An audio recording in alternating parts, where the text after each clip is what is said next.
All right, hello everyone, and peace of Christ to all of you. Today we are going to share an article made by Muslims about the amazing person who is unique in everything. Unbelievable. His name is Muhammad. And you know, we as a Christians, we should not share this article with anyone.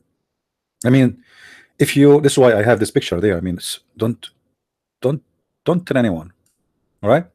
Because if people knows what is in this article, I mean, who is going to stay not a Muslim? Who in the world will hesitate for a second after that not to convert to Islam? Actually, me myself almost I converted after I saw this article. But you know, the reason I could not reach to that point, it's very embarrassing.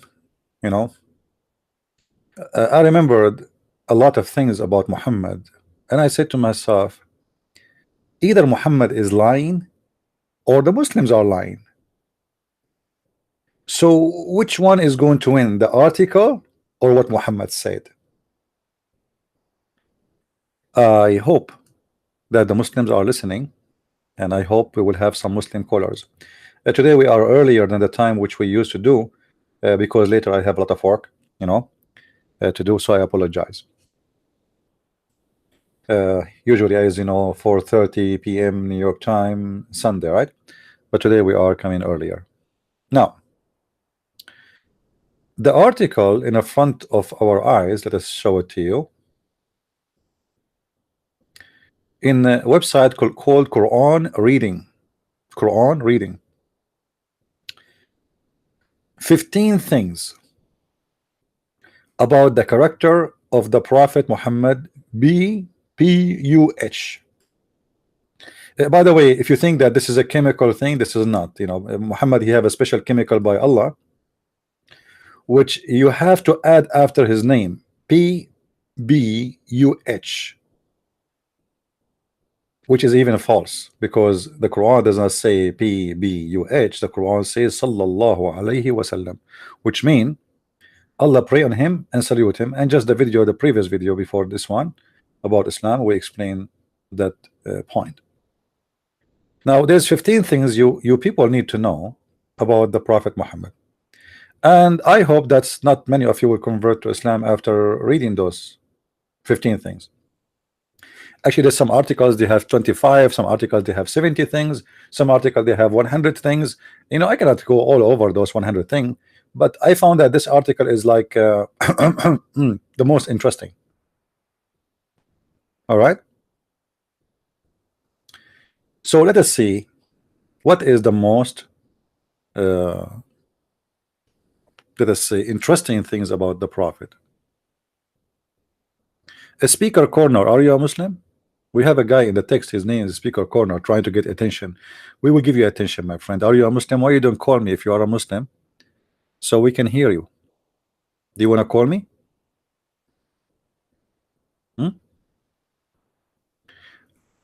Okay, let us start.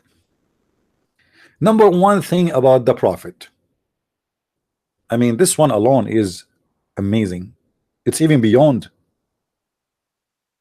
the tectonic plates, beyond the galaxies, beyond the understanding of science and physics, beyond the understanding how ice cream is formed, beyond the delicious, the delicious food which you can made to you by your mother-in-law, you know, who, you know, she's trying to get rid of you. But I mean, this is amazing. For the sake of Allah, everything Muhammad he did for the sake of Allah. I mean, that's amazing. The dog is going crazy. What dog? In the TV. All for the sake of Allah. Okay, let us count like this. Muhammad, he had sex with Aisha when she was a child. Why? Because for the sake of Allah. Muhammad, he went to his own son house and he found the wife alone, and she is married and she have a husband, and her husband is considered as his son. And Muhammad, he said, bear witness, this man, he inherit me and I inherit him. But when he went to his son's house, he said, "Oh, my heart is beating for you." I mean, this is obviously it was for the sake of Allah, to the point even Allah, he made a Quran about it.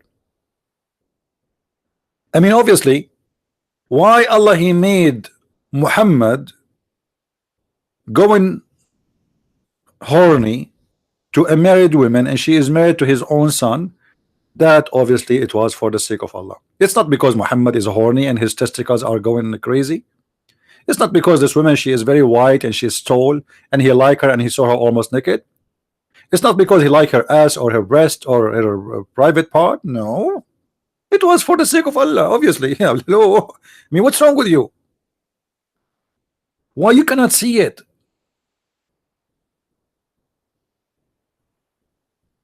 Isn't it obvious? A man, he go to his own son's house and he found the wife alone, and then he said to her, "Praise be to Allah, the one who made my heart flip for you." See, he just mentioned the name of Allah there.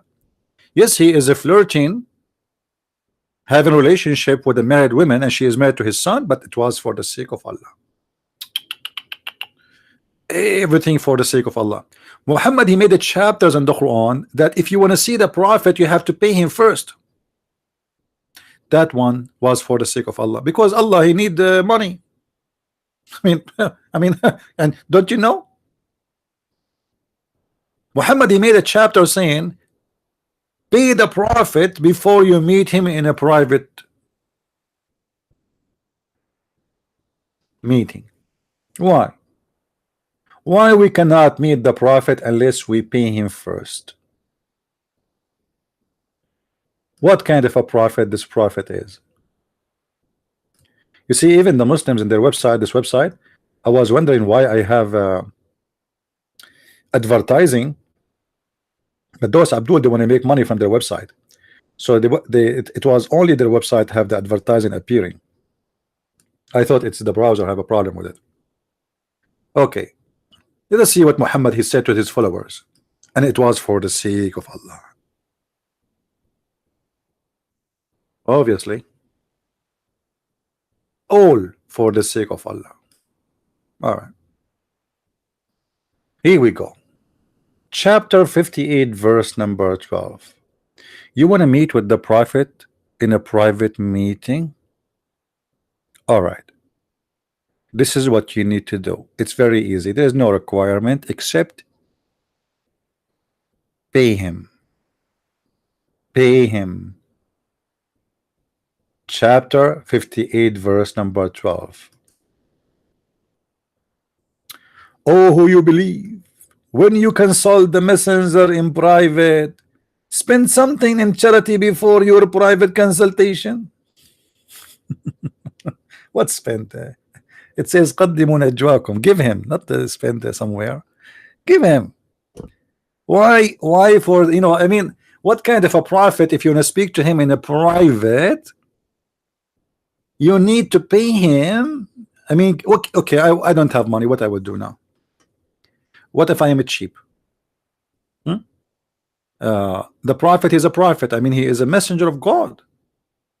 Since when God he put conditions in order to speak to a prophet, and the condition is you have to spend money first? I thought prophet came to the one who is lost,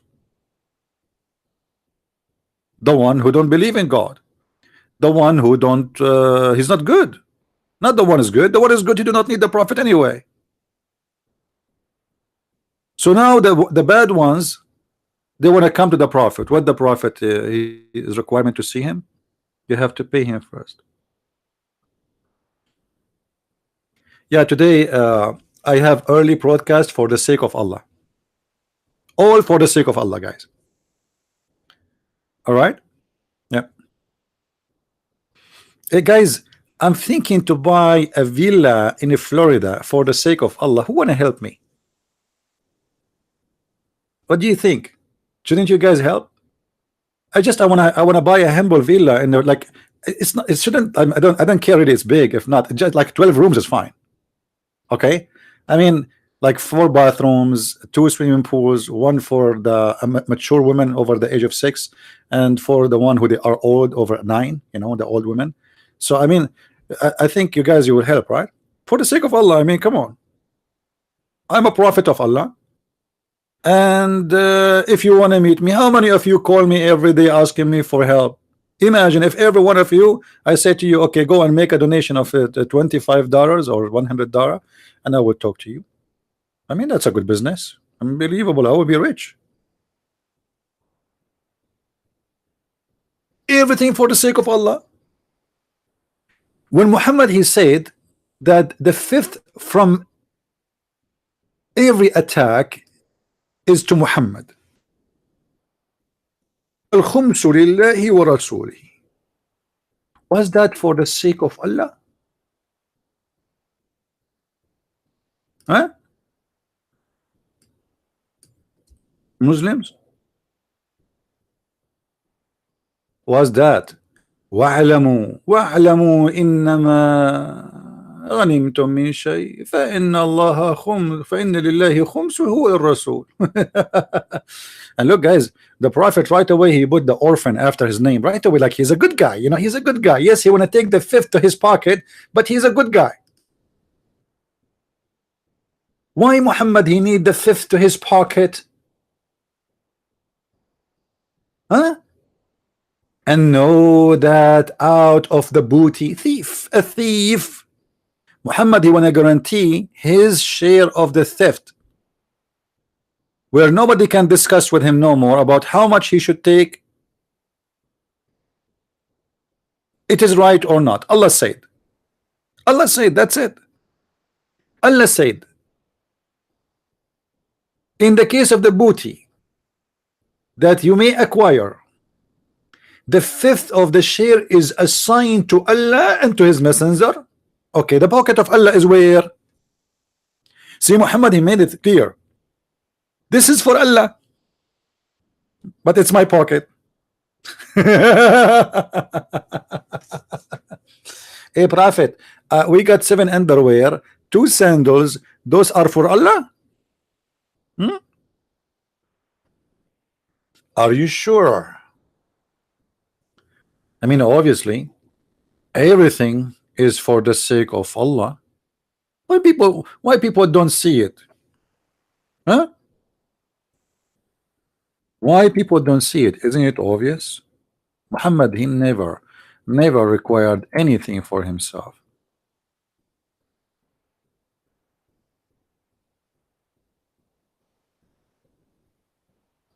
Do we have any Muslims listening? He would like to call us for the sake of Allah. So everything Muhammad he did, it was for the sake of Allah. Arabian women was for the sake of Allah. Cutting trees was for the sake of Allah. Burning houses was for the sake of Allah. Ordering the burning of people alive was for the sake of Allah. Cutting a woman to pieces when she was over the age of 80, almost 90. Qarfa, cutting her to pieces, that was for the sake of Allah. Bringing a Jew and beating him to death, asking him, where is your money, where you hide your money, was that for the sake of Allah? Unbelievable. I mean, I want to do that business for the sake of Allah. Muhammad, he have at least, according to Muslims, 13 wives, registered wives, for the sake of Allah. It's obvious. Actually, if you ask Muslims, they will say to you that Muhammad, he married the mother of the believers, Aisha, because he have a wisdom, he want her to memorize the hadith. Hold on. I mean, Muslims are suffering from hypocrisy. As I know that Muslim women are not equal to a man to be a witness for anything. So how you accept the mother of the believer, the child, to be a witness for what the prophet did? Just because she is speaking about the prophet, she is above the rules for the sake of Allah. Otherwise, women are not accepted. The Quran says in many places that women are not accepted to be witnesses. At least one woman sorry, 2 women and 1 man in the case of borrowing money only. Anything else, women are rejected to witness, especially if it's about a capital punishment witnessing, which mean like adultery, killing, theft, anything have to do with the blood punishment. That's no. Women are not allowed to be witness at all. Not even if there is 1 billion women, they saw a crime or a criminal, their witnesses is not accepted. But you know, who need witnesses for somebody is praising the prophet? You know, Aisha, she said, who of you can control his penis as the prophet? Aisha, comparing the penis of the prophet to others. Look what she said. And by the way, all of what he's doing there, it was for the sake of Allah. Aisha, she was fasting, and I will show you the other hadith where he used to suck her tongue, but all of this was for the sake of Allah. The child wife, she said that the prophet you know, he used to kiss me, etc. And then I will show you the hadith about he sucked my tongue, and she said, وَمَنْ مِنُكُمُ يَمْلِكُ إِرَبَهُ كَمَا كَانَ رَسُولُ اللَّهِ. Which of you control his penis as the same as the prophet? The Muslim, they translate it here, he controlled his desire as Muhammad. Hey Aisha, how you know that Muhammad is the best in controlling desire? I mean, did you have sex with other men? But Muslims, they take it as long as Aisha, she is saying something good about the prophet. The Muslims don't question. How this woman, she knew that Muhammad is the best in that field? Is that based on expertise or studying cases? She was a social worker. This is Sahih Muslim. What weak hadith? Imagine I marry a virgin, she never been with a man, and then when I take off my clothes, she said to me, excuse my language, ooh, look, wow, this is the biggest ever I seen. Excuse my language, forgive me God. How she know that this is the biggest? Especially at that time, there is no YouTube. Hello. So she is witnessing for the private part of the prophet, but she never seen anything like this before. Who of you have testicles like the prophet? Who of you who have a penis like this? You will not believe it how handsome his penis when he put sunglasses on them. I mean, what the heck? That's amazing. She must be virgin. Obviously she was. I mean, very much. I mean, extremely very much. Let me show you this one. I mean, and this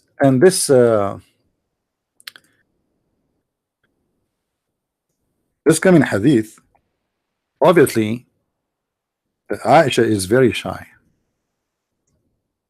I mean, obviously she is very shy. She is very, very shy. Oh boy.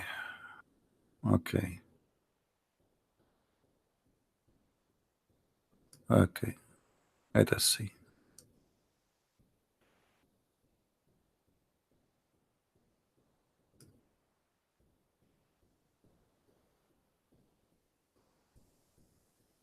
Let me find the hadith. Oh boy. Oh mommy. For the sake of Allah. Narrated Aisha, the prophet SAWS. What happened in the article? They said BUHB. Do you think, guys, the chemical of the prophet changed the bent in the situation? Oh, they hear now he is in bed, he is sucking tongues, so he is SAWS. Ah, okay, all right. The prophet SAWS used to kiss her and suck her tongue.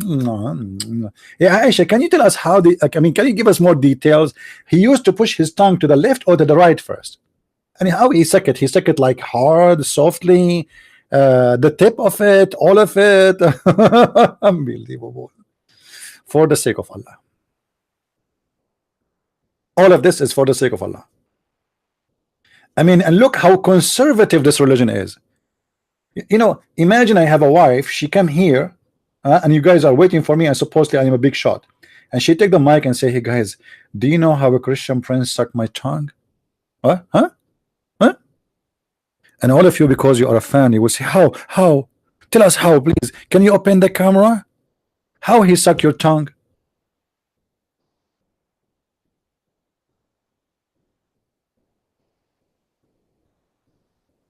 And look, the topic is very religious.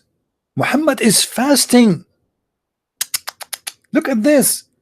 Muhammad is fasting. He is not allowed to put any liquid in his mouth. But he is sucking the tongue of his wife. Hey Aisha, was Muhammad sucking something else and you did not mention? Or it was only the tongue? Seriously. I mean, it's okay. I mean, we are all over the age of 8. You are older than you, obviously. Tell us what he was sucking to. I wonder what Muhammad was sucking when he was fasting too. He start with the tongue, he end where? I don't know. He might end everywhere. This is the prophet, he have no limitation from Allah. I mean, do you see how, man, this is serious religion. That's why actually today I was worried if I start today. I mean, some of you might convert to Islam. And you will see, I mean, the Muslims are very conservative to the point they are collecting those stories in their books. I mean, this is serious story. You know, we receive right now a message from Saudi Arabia, from the city of Medina. The wife of the Prophet, peace upon him, she just announced that the Prophet, as we speak, he is sucking her tongue and something else. Okay, don't go far away with your thought. He was sucking some candies, okay? After, because she have candies in her tongue, okay? So I mean, I know you are thinking dirty way. No, it's just a candy in her mouth. I mean, Muhammad, and he is fasting. He is very, I mean, this guy is a good guy. He have no time to waste. All the time is for Allah. He's fasting now, and now it's time to suck tongues.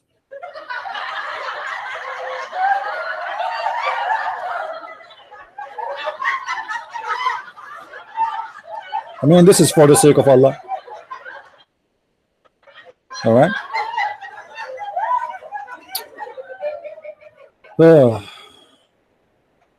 You know, for the sake of Allah, Muhammad, he ordered a woman to give her breast to an adult man. Was that for the sake of Allah? Or he was making fun of the stupid Muslims? Huh?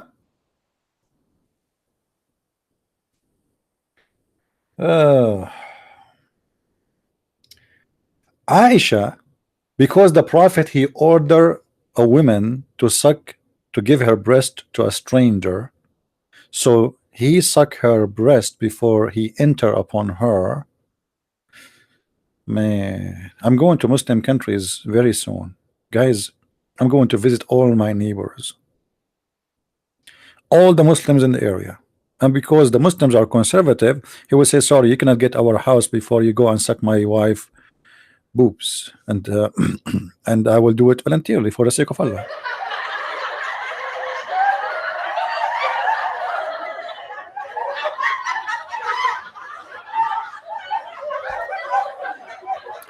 All right, listen. Aisha herself, she will not allow, look how conservative she is. She will not allow anyone to enter upon her unless he go and he admitted to one of her nieces or his sister or her sisters or their daughters and they suckle from them. I mean, isn't it? And and look at this, guys. Look at the translation of the Muslims.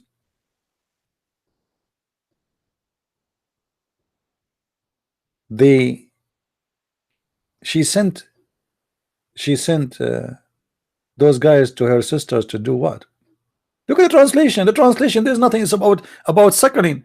In Arabic, it says arda'athu. Okay, here it says nursed. Okay, Aisha, she is saying men. Huh? Let me show you the other hadith. This one is not really clear. Hold on. Yeah, let's go from this one first. Then we go to Aisha. The messenger of Allah, a woman, she came to him and she said to him, her name is Sahla bint Suhail. Her name is Sahla bint Suhail. She said to him, O messenger of Allah, I see in the face of Abu Hudayfa, like he is upset because of Salim is entering upon me. Now this woman, she is coming asking for a solution from the Prophet, and the Prophet is the guy of solutions. I mean, he is very well known everywhere. You have a problem, you come to the Prophet. Solution is right away, for the sake of Allah. And then he said to her, suckle him. What? Muhammad, he said to the women to suckle this man?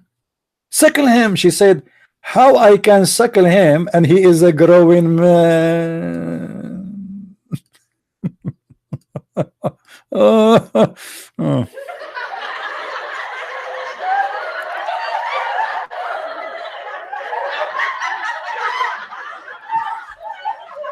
Okay.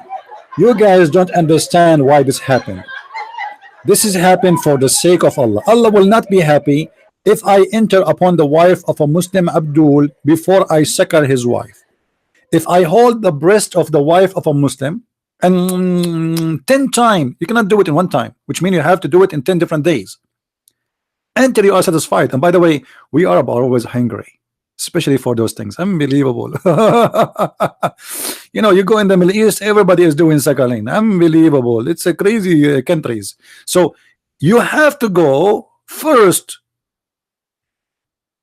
and suckle the women boobs, and then you can enter upon her. But he is already in her lap, you idiot. I mean, what kind of a stupid mad religion this religion? He is already in her lap. What enter upon her? The Muslims are worried about a man entering upon your wife and shaking hands with her, but they are not worried about a man suckling their women breast. We cannot shake their hands, we can suck their nipples. That's astonishing.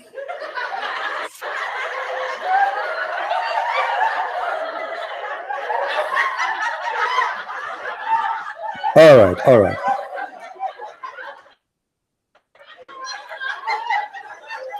That's why actually I'm afraid many of you, after you see this, you convert to Islam. I mean, obviously, you guys, you might go crazy now.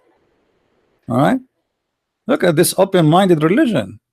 3 some, 4 some, 72 some. How many women they will have sex with me in one bedroom in the heaven? According to Muhammad, at least 72 women. 72 women with me alone in one bedroom, doing what? Suckling?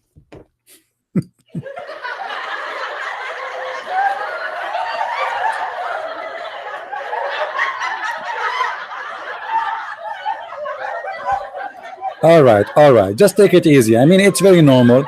You see, in the heaven of Allah, there is no borders. You never heard of organization it says without borders? In the heaven of Allah, there's no borders. Open sex. I can show you even from Islamic reference that in the heaven of Allah, you can have sex with your grandmother. You can have sex with your sister. You can have sex with your aunt. You can have sex with your niece. Who is a Muslim want to say to me this is a lie? Who is a Muslim? I don't want to say have guts, because obviously they lost it in the war in Syria.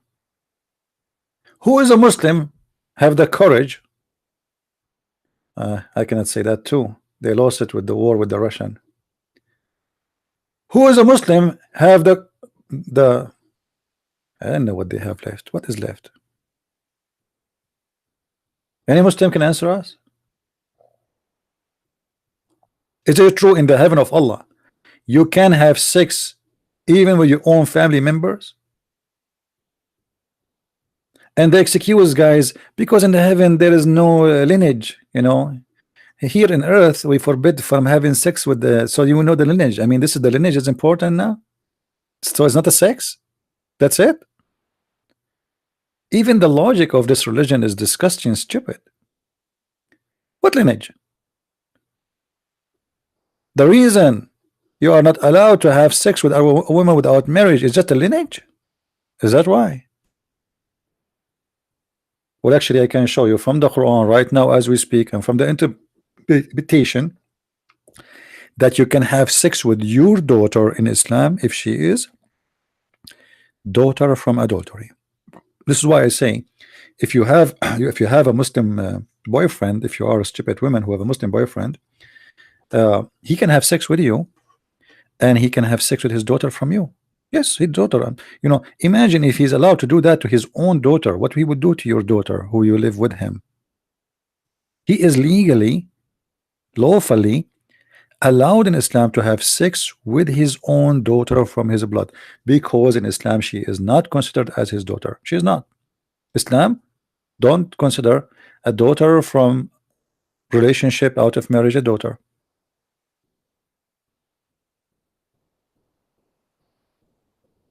A daughter from outside marriage in Islam, she is not allowed to carry her father's name. Why? Because she is not his daughter, according to Islam. She cannot inherit. Why? Because she is not his daughter. She cannot get a child support. Why? Because she is not his daughter. But in fact, she is his daughter. You know, he is the real, you know, the father of this daughter. Just because she is out of marriage, he can, you know, he can have her. I want a Muslim to challenge me to say this is not a true.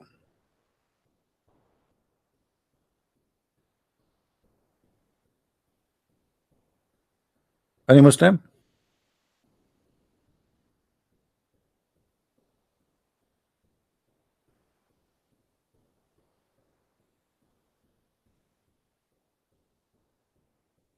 Any Abdul? Who is a Muslim would like to call me live? Okay, who is a Muslim would like to call me dead? As long life you cannot do it. Who's a Muslim willing to call me and do suicide? Like, you know, explode your Skype on me for the sake of Allah.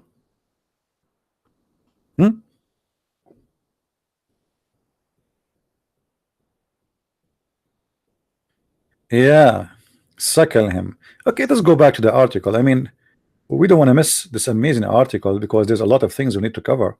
So everything for the sake of Allah, even Muhammad taking money from people, raping women, stealing children from their family, burning trees, having sex with Aisha, taking the wife of his own son, taking the fifth of the booties, everything Muhammad he made for the sake of Allah, everything. What else? Mannerism. Read.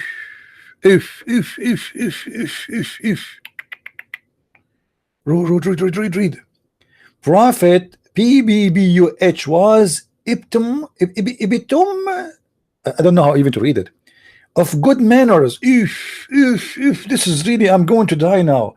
This is too much. This is lovely. This is so lovely. The Prophet, he have the best manner. Really? Like what? Like what?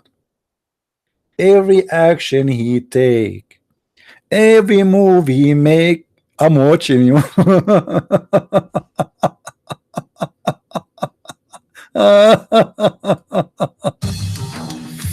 The Prophet, he have the best manner. What's wrong with? What does it matter? He suck tongue, he suck boys, he rape women. What is better than this manner? This is the Prophet, man. All right. The Prophet, he have the best manner of mankind. The Prophet did not swear at anyone, nor he was rude. Guys, I don't know. Am I reading that correctly? Am I reading that correctly? The prophet did not swear at anyone, nor was he rude, nor he did curse anyone. This is in Al-Bukhari. Okay, let me go to Al-Bukhari, Abdul. Al-Bukhari said that.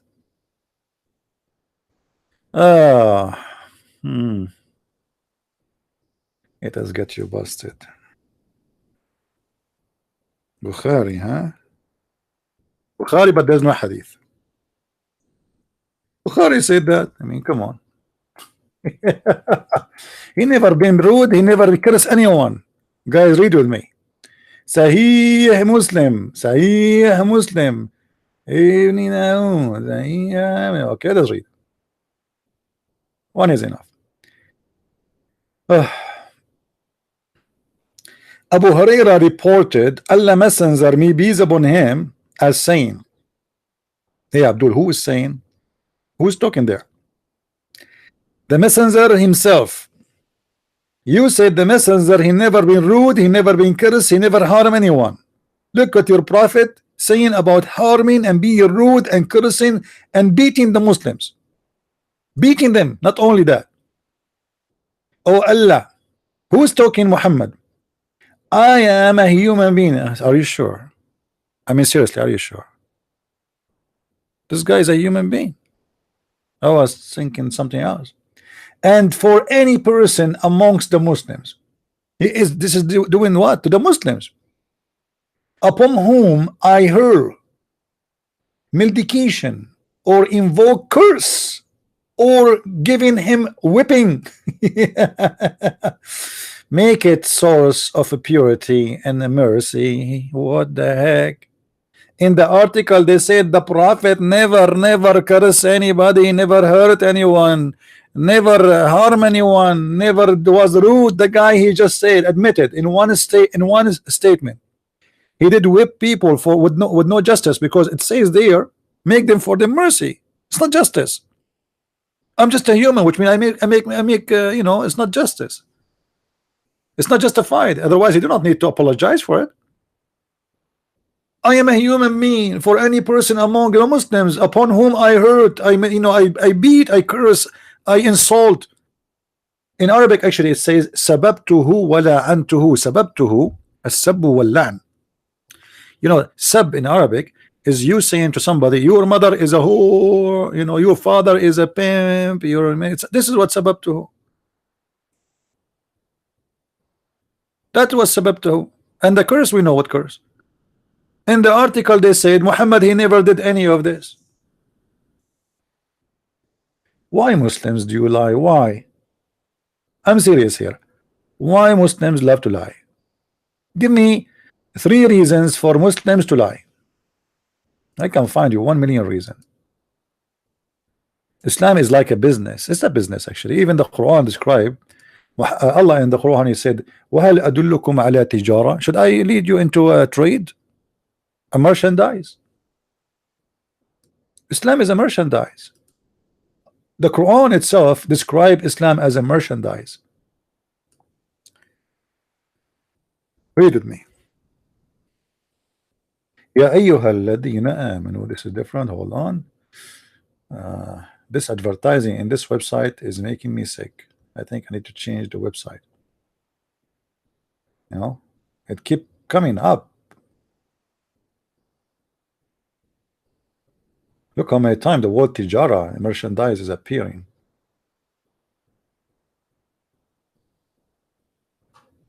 Chapter 35, verse number 29. But here it says clearly it's a merchandise. Chapter 61, verse number 10. Should I lead you into merchandise? Huh? What is merchandise? What is the merchandise Allah is talking about? Oh, you believe? Shall I lead you into a bargain? Islam is a bargain? Is it? Muslims, is Islam is a merchandise? Is it a business? Do you see it? Should we list Islam in Amazon.com?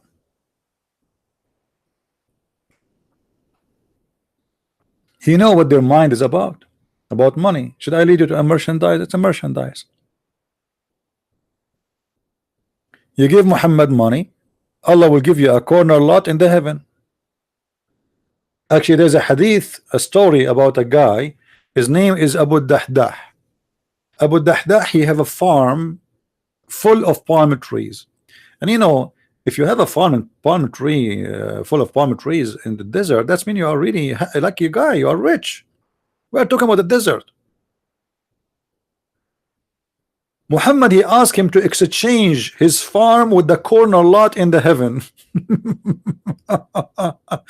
Do you understand, my friend?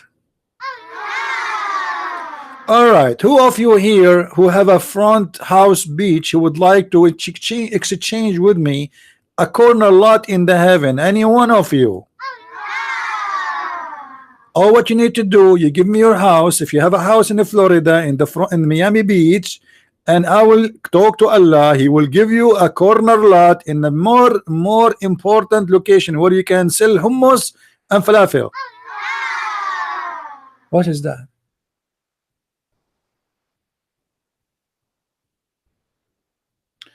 So in the article they said that the Prophet never been rude. He never cursed anyone.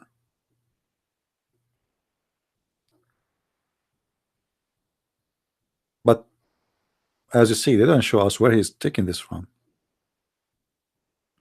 In the same time, what is in front of us, it says the opposite. Muhammad, he cursed people. Muhammad, he beat them unjustly. Muhammad is harming his Muslims. He is abusing them. And he is admitting that from his own mouth.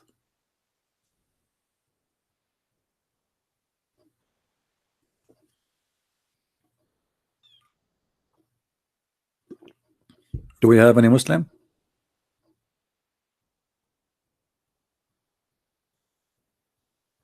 So why Muslims? Until now, we could not find one decent thing in this article. Guys, unique thing about the Prophet, number 3. What is that? Is that a humor? Am I reading this correctly, or my English is funny? The Prophet, he have a humor or hammer? Hammer, I think. People think that being a religious leader had nothing to do with the humor. Rather, he will all strictness and strutera and this. Okay. Once a man asked Allah Messenger for an animal to ride. He replied that he would give him the baby of the she camel to ride on. The man asked, what would he do with the she camel baby? Muhammad replied, is there any camel which is not born of a she camel? This is funny. Like what?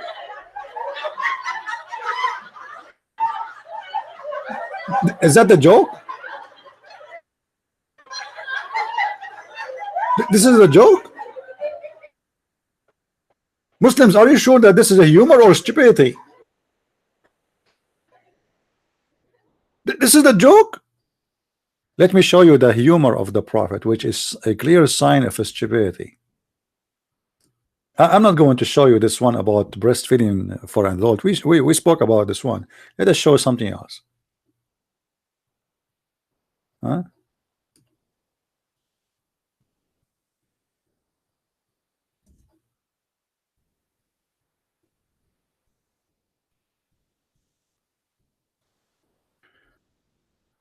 All right.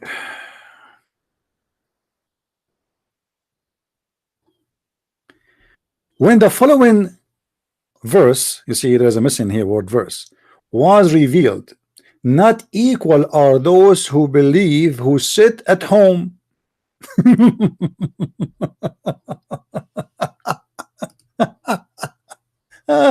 at this.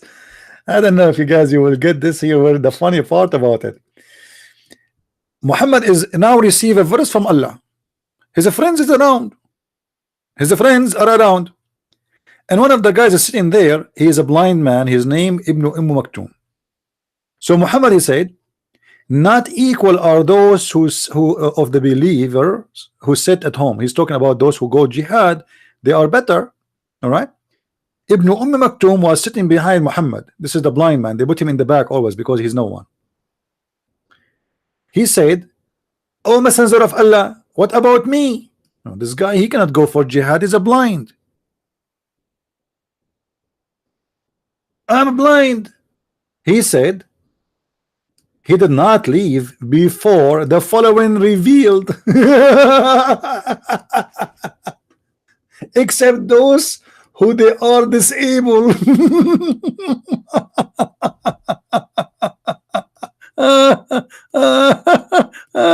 That's a good joke. Okay, unbelievable.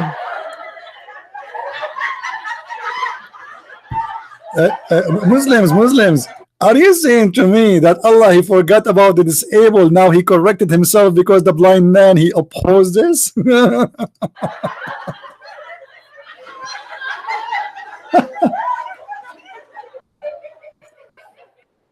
And guys, right away Allah, he sent the verse. Allah right away before the guy leave. Muhammad, he says, it is not equal those who go in war jihad and those who sit home. He forgot about the disabled. A disabled guy, he's there and said, "Hey Prophet, hello Prophet, I'm blind." So Muhammad, he right away he received a verse from Allah saying, except those who they are disabled. Are you happy now? Are you happy? Are you happy? Are you? Huh? Are you?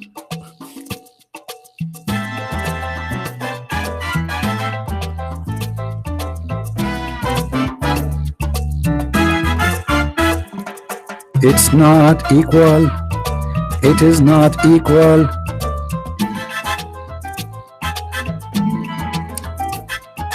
Do you think that the one he can dance salsa is equal? He is not equal. He is not equal. He is not equal.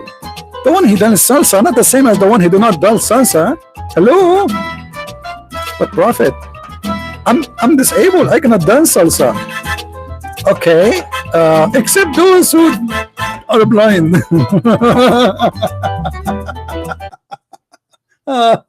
What a stupid, crazy religion.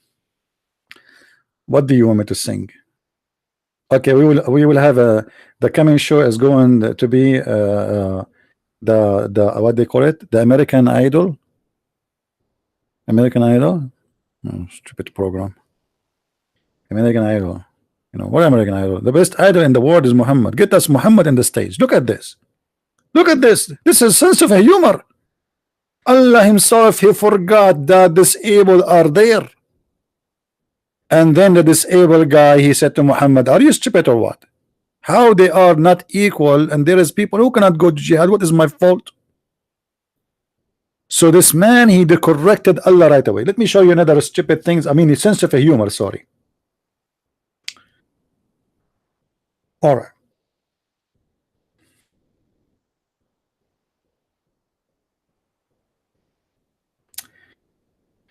I was narrated by Salama and al-Mu'mineen. She is one of the wives of the Prophet. I was with the Messenger of Allah. SAWS.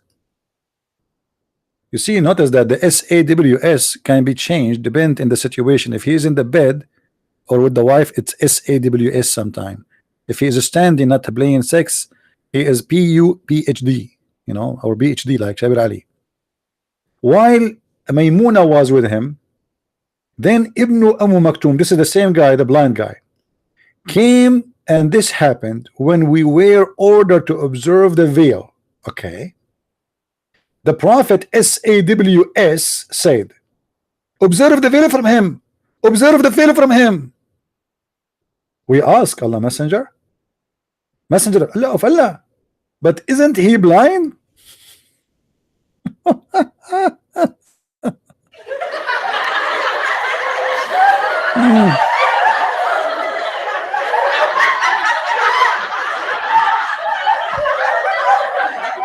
Hey, hold on. Hey, my wife, cover yourself. I have a friend is coming.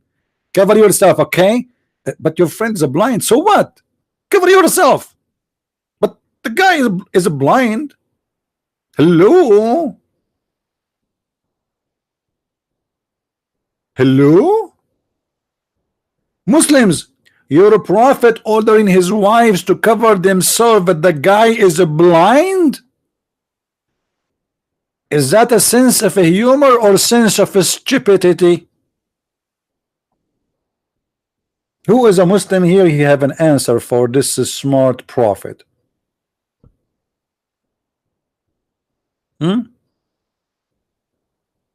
Wolf, I think Wolf is a Muslim. I can tell from his text he is boiling. How are you, Wolf? Are you a real Wolf or you are aftermarket Wolf?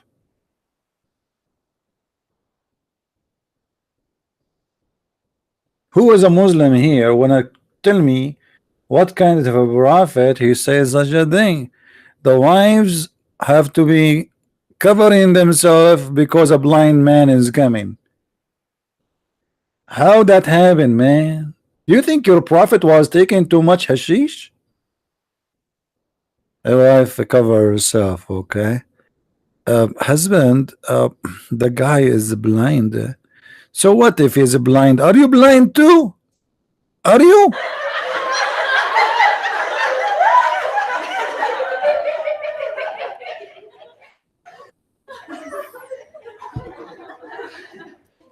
You know, this is remind me of our neighbor in the Middle East. First time he got a TV, a man appeared in the screen. He ordered his wife to wear their hijab.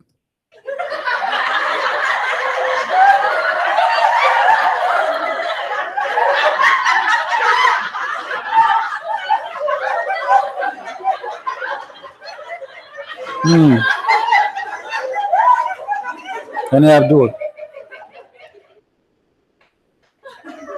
Seriously, any Abdul here. I mean, I want to understand if that is that a prophet who is having a sense of a humor or he's serious here? Obviously, he's serious. And he says to them, "Don't you see him?"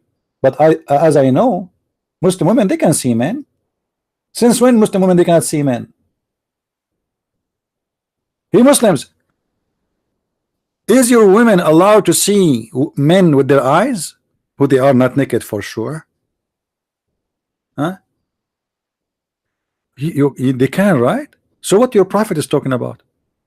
A man is coming to his house as a visitor, is blind. So what if they can see him? What the problem? What is the problem? What is the fear of Muhammad?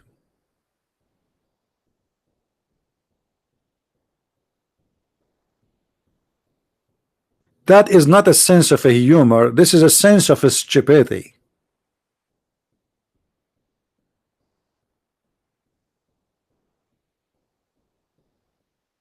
Do we have any Abdul?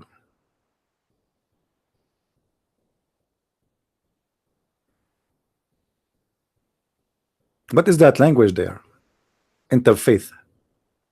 What is that language? Let me translate. Hold on. He is saying the prophet was amazing, have amazing sense of humor. He is counting the list. He have amazing sense of humor. He have an amazing underwear. He used to leak. He used to shake his penis 3 times. The prophet, he used to have 3 testicles. The prophet, he used to use his left hand to clean his ass. Okay.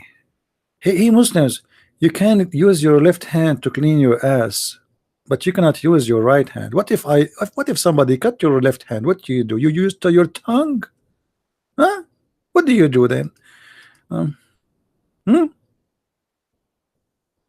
Why? What's? I mean, why the left hand? If you use your, I mean, how you can clean yourself with the left hand only? Huh? Left hand? Okay, open the camera. I want to see a Muslim how he can do it. Anyone knows why a Muslim he is not allowed to eat with the left hand? Who knows? Who knows the reason? A Muslim he cannot eat with the left hand. I got a message from Allah.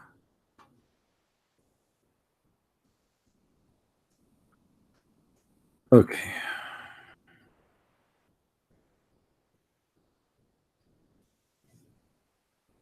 If you eat with the left hand, shaitan will eat with you. You believe it? And I was wondering why the shaitan of my neighbor, he was getting fat. Each time my neighbor he eat with his left hand, shaitan is eating with him. Is that a sense of a humor, or this is a sense of a stupidity? Hmm?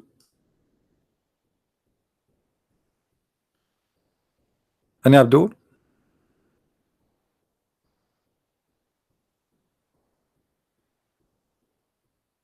And Abdul?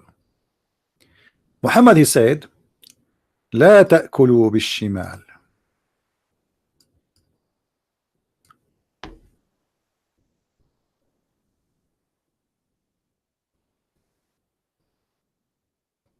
Look at this knowledge, man. Don't eat with your left hand, for Satan eat with his left hand. Okay, and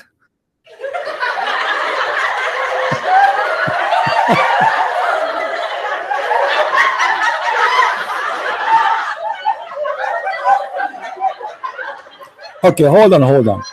So what if Shaitan, this was an older news 1400 years ago. What if Shaitan switch his hand right now and he is using the right hand? What you will do? What the Muslims will do?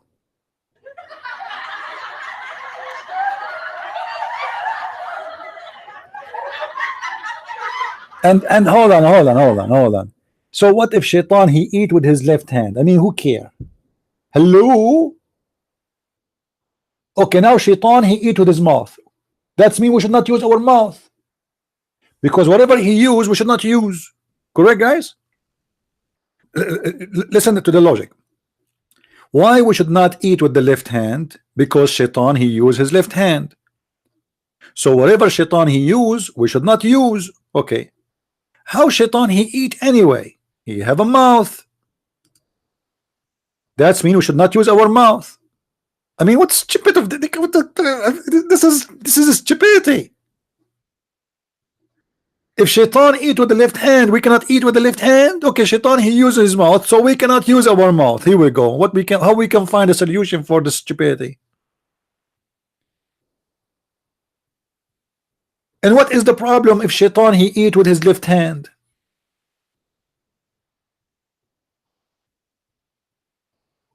So what's my business? He is Shaitan, I am a human. God he created for me two hands. He, by the way, Muhammad, did Allah he said to Adam when he created him eat only with the right hand?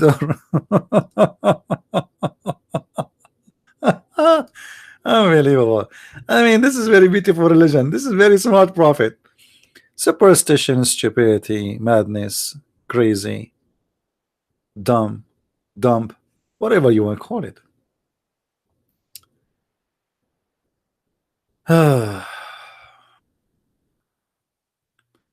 By the way, guys, do you know what shaitan he eat? As long as we are talking about eat, just to show you the contradiction of the stupid Muhammad. Anyone knows what they eat? What shaitan eat?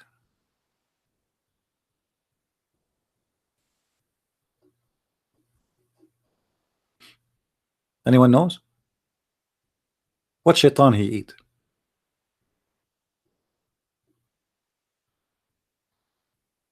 No, boogers. Muhammad he eat boogers. Shaitan he don't.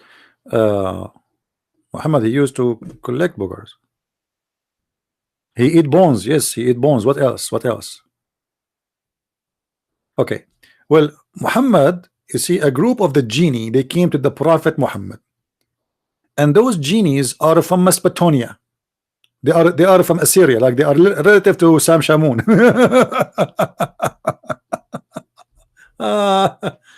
Oh boy.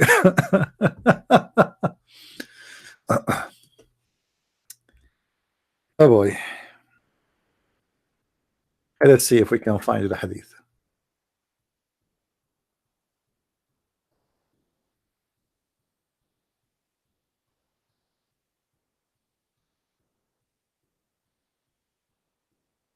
We will find it for you. So anyway, a group of genie came to the prophet and they asked him, Prophet, what we should eat? If. You see that genies are exist since the beginning of the time, but until the time of Muhammad they have no idea what they should eat. Man. And Muhammad is the one who will tell them what to eat. He is the one who knows. Those genies, they were fasting for thousands of years, and you know, they are waiting for Muhammad to come and teach them what to eat. So Muhammad, he told them what to eat. He told them that you will eat bones, and each time you grab a bone to eat, Allah will make it full of meat.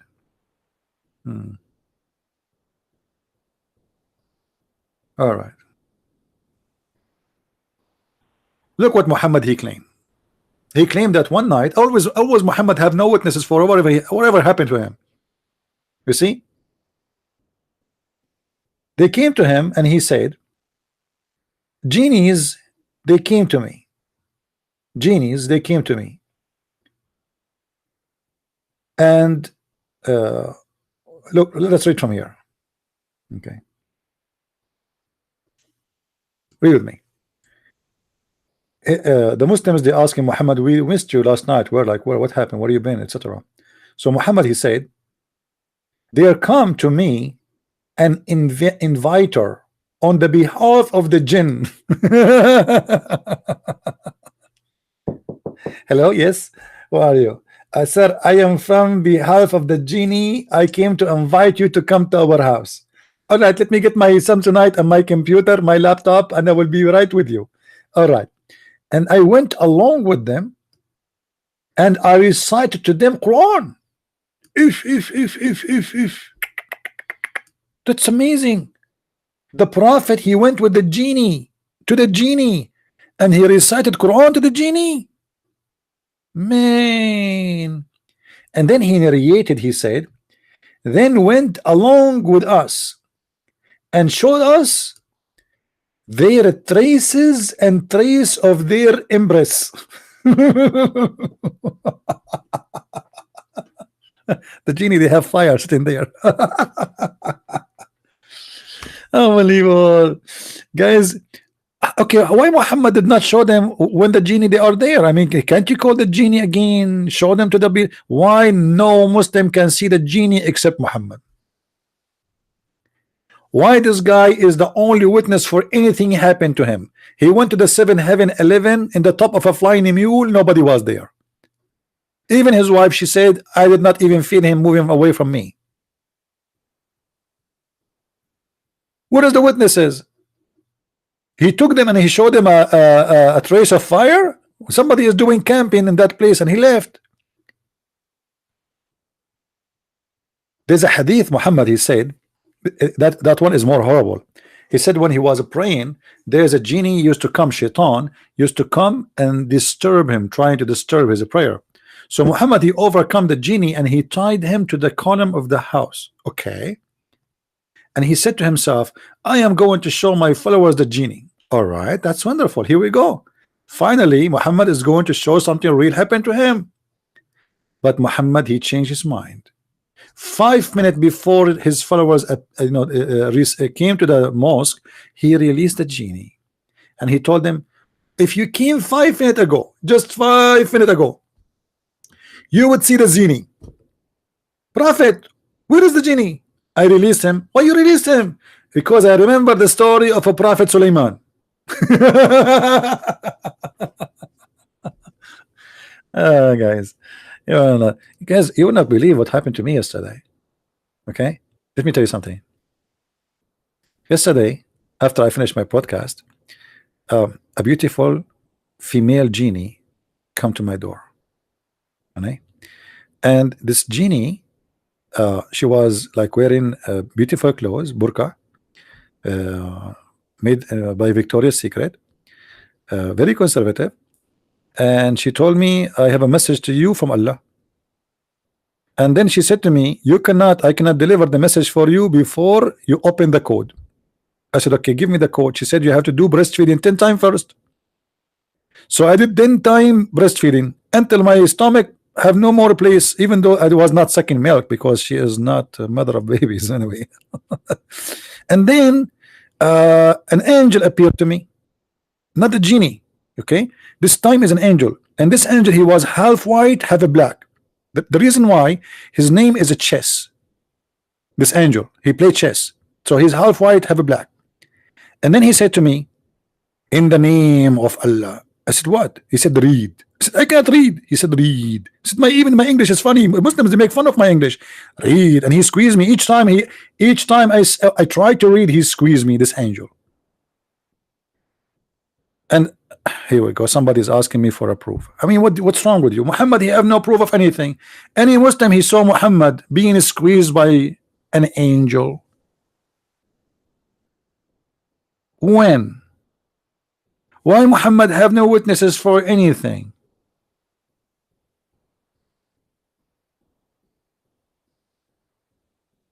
Why? You see, we have a prophets, Muslim, they witness themselves. They say that the prophets of Islam, all of them, they have miracles except Muhammad. Even David, when he sing, the birds stop and they sing in the air, and the river stop moving.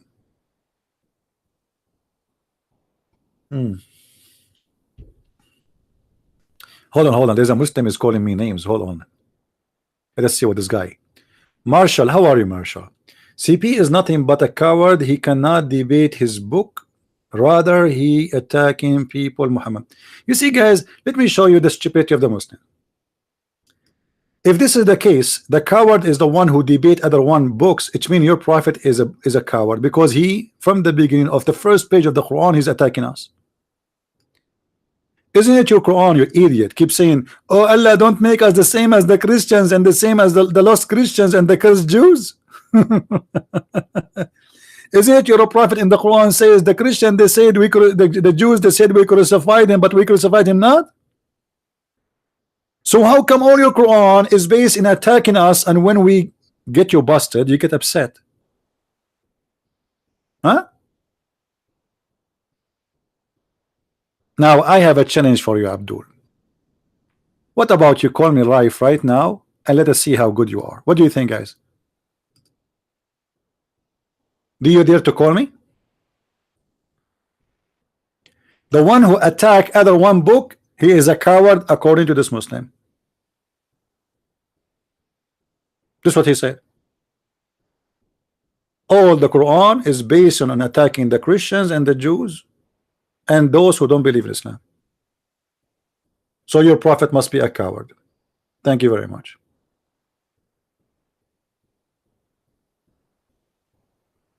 Any Abdul? Okay, CP. Be a man and pick a topic and let us debate certain topic without being immature. Okay. Here we go. We have a topic in front of us. All the miracles of your prophet, there's no witnesses for it. And your prophet, he says stupid things. However, I will give you a chance. You call me. Let me open my Skype. Let us see if you are brave enough to do it. And I will give you a chance to choose a topic of your choice to prove to us that Muhammad is a prophet of God. Anything you wish. Is that fair, guys? What do you think? I mean, I cannot more generous more than this. I'm not going to pick up my own topic, so you will not say, okay, he's choosing things which are making Muhammad look stupid. I want you to choose the best of topics which will make your prophet smart and make Islam as a religion. Can you do so? My Skype right now is open. Call me. Here we go. Call me. Do you think, guys, he had the courage to call? You choose a topic. Anything will make you get the opportunity to prove to us that Muhammad is a prophet. Anything. It's your choice. I'm waiting.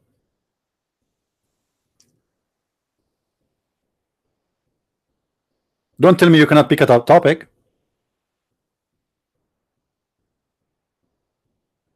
Remember, you are the one who said pick up a topic, right? So you gave me the chance to pick up a topic. I say to you, thank you for being generous with me. I am giving you this opportunity. You pick up the topic to prove to me that Muhammad is a prophet of God. Call. You have no excuse now. Let us see who is the girl here. By the way, girls are better than you. What's wrong with girls? Your prophet, he said that women have half a brain, but we can prove that Muhammad have half a brain. Everything in front of us is a half a brain person talking. Stupid talk. However, call us. I'm waiting. If you don't call me, that's mean you are a coward like your prophet.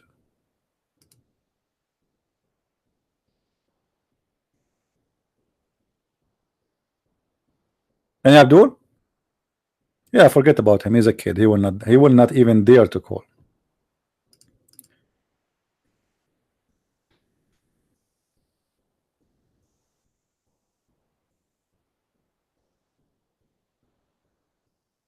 Any brave Muslim have the courage to call us.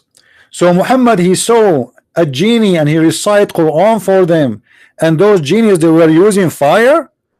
But I thought genies are made from fire. So what does that mean? They were cold, or they were doing barbecue?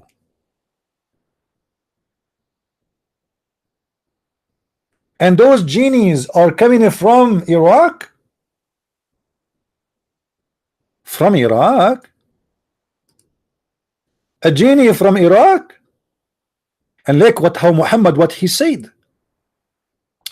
Then the genie asked him, oh, the holy prophet, about their provision, and he said, every bone on which the name of Allah is recited is your provision.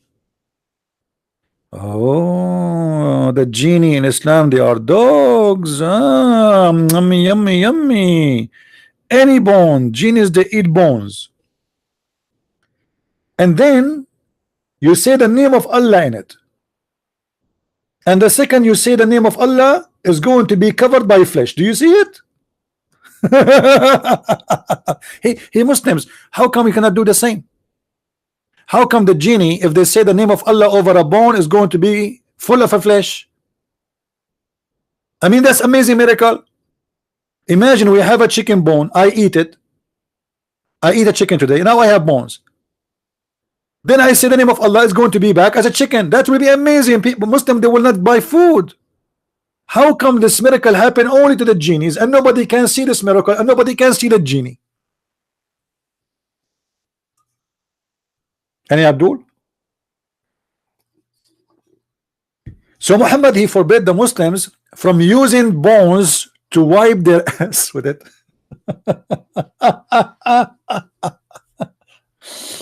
And why you should not use the bones to wipe your ass with it? Because this is the food of your brothers.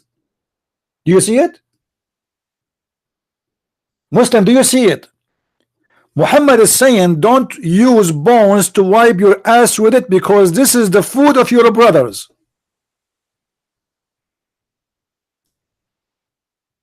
The Muslims used to wipe their ass with bones, and this was the food of their brothers for a long time.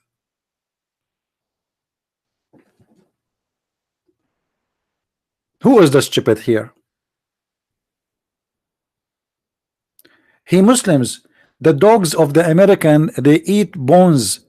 Do you think that genie, the Muslim genie, they are eating after the dogs? Don't wipe your ass with it, man. This is the food of your brother. This is the food of your brother.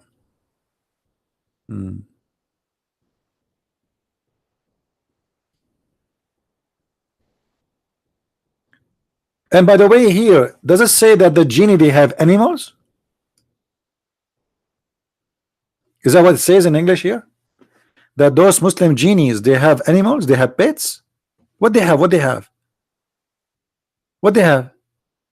The genie, they grow pets?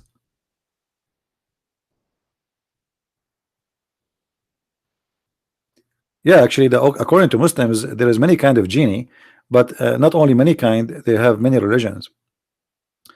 There's Muslim genie, Christian genie, Hindu genie, everything, etc. However, there's genies have many kind too, not only religion. Like there's a light genie, there is a water genie. There's I think there's 4 or 5 kind of genie. Any Abdul? I think Muhammad was too much watching movies like Harry Potter. Harry Potter was obviously is connected to Muhammad.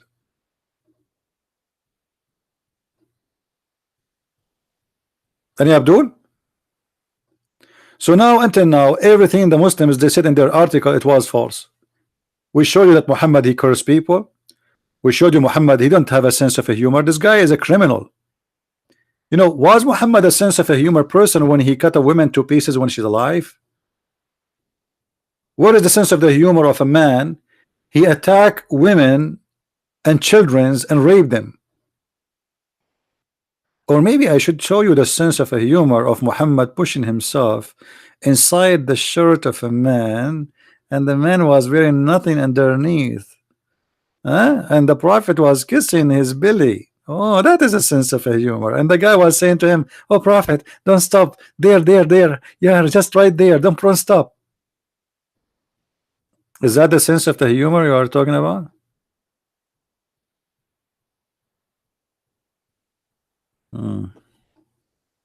Do we have any Muslim here? I have a lot of the food of your brothers here, Muslims. Anyone want to come here and grab it?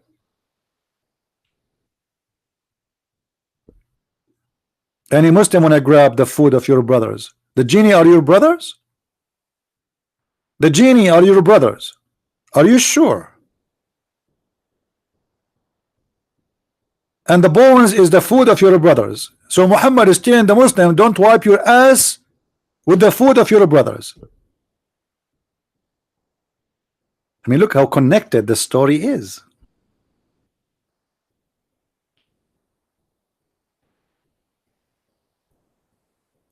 Do you have Halim? What Halim?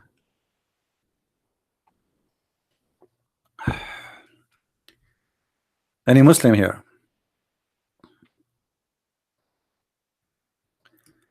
Any Abdul?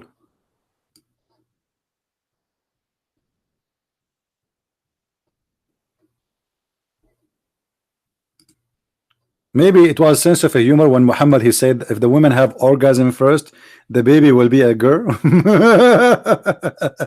Hey guys, if you are ugly, you know, like me, then you better, if you get married or have sex with your wife, never have orgasm first. You don't want your children to look, your son to look like you. All right, let the child look like the mother. You know, get a daughter. Because if your wife she have orgasm first, obviously according to Muhammad the baby will be a girl and will look like her mother.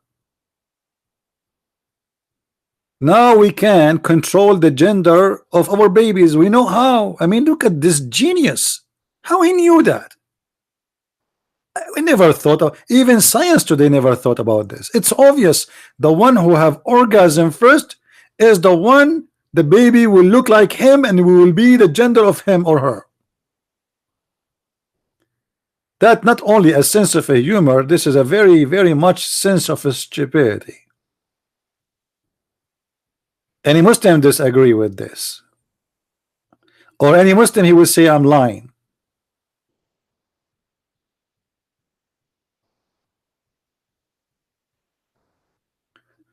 By the way, what is the reason for a person to be born blind?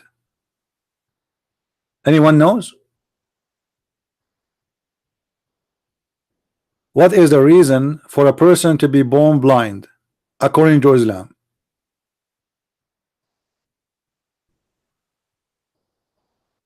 Who knows?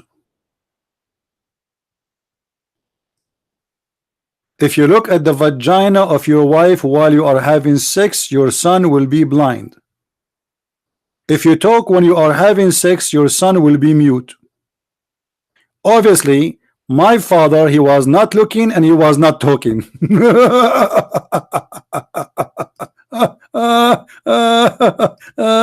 Good one, good one.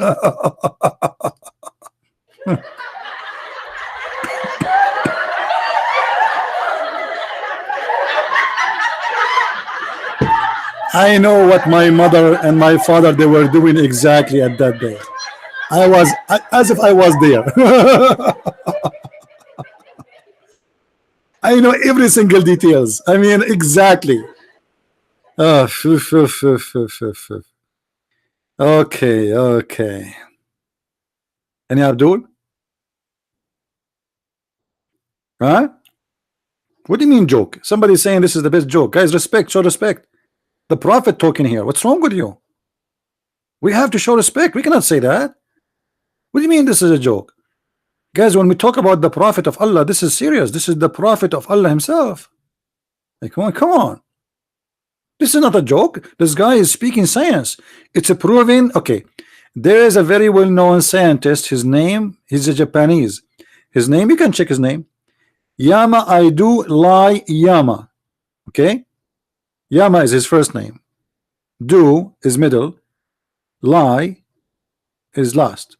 So Yama I do lie Yama is very well-known Japanese scientist. Because all the Muslim article they will say to you, an artist is sorry, a scientist. His name is James Bond. I mean, they got names from everywhere, and they make an article and they post it, and that's it. Supposedly, people will believe it. You know. Any Abdul? Any brave Abdul? We don't have a brave Abdul. Anyway, guys, today I cannot really stay long. I have many things to do. All right. Tomorrow I might open for a short time too, and if not, today is my last live broadcast until I come back from my trip. I will be away for a while, a few weeks. All right. I will update you when I'm coming back, but I will deliver to you videos during the time I am not here. I'm leaving the state, which means I'm going abroad. I have a long trip, long trip. So pray that my trip will be successful and will be good.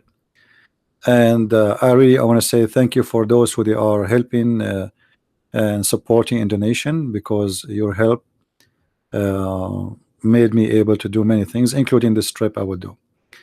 So I'm very thankful for those people. I really appreciate them, and I hope they will, keep supporting us, especially during the trip, because now the expenses will be more.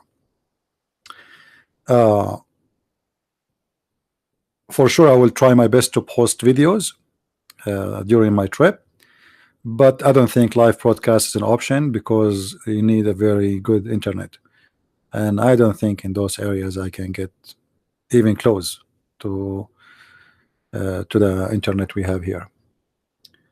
Yeah, so don't worry about me being away for a while. It's just a trip, and we will update you. I will post short videos. Anyway, I have a scheduled videos already. They are scheduled to be posted on time about important topics. So you still will receive videos. Nothing will change, except I'm not going to be able to do a live video. All right. God is good. We are doing really good. If you see the email I'm receiving, if you see the response, it's really good. Sometimes I complain because I want to do more, and I found myself still very limited. But I'm not complaining really because we are not successful. We are very successful.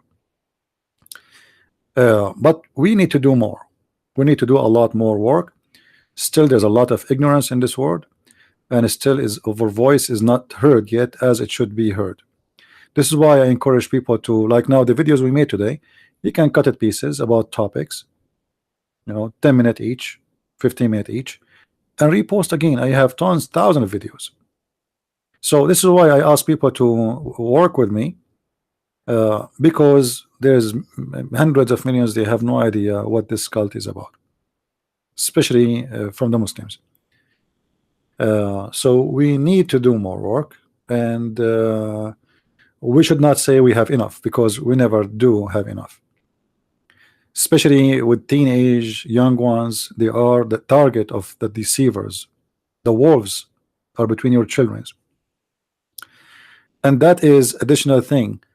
This is why we need to educate our children. Not only we learn something here, we laugh, and then we go and we turn the TV off or the computer off, and that's it. You need to share with your family, your friends.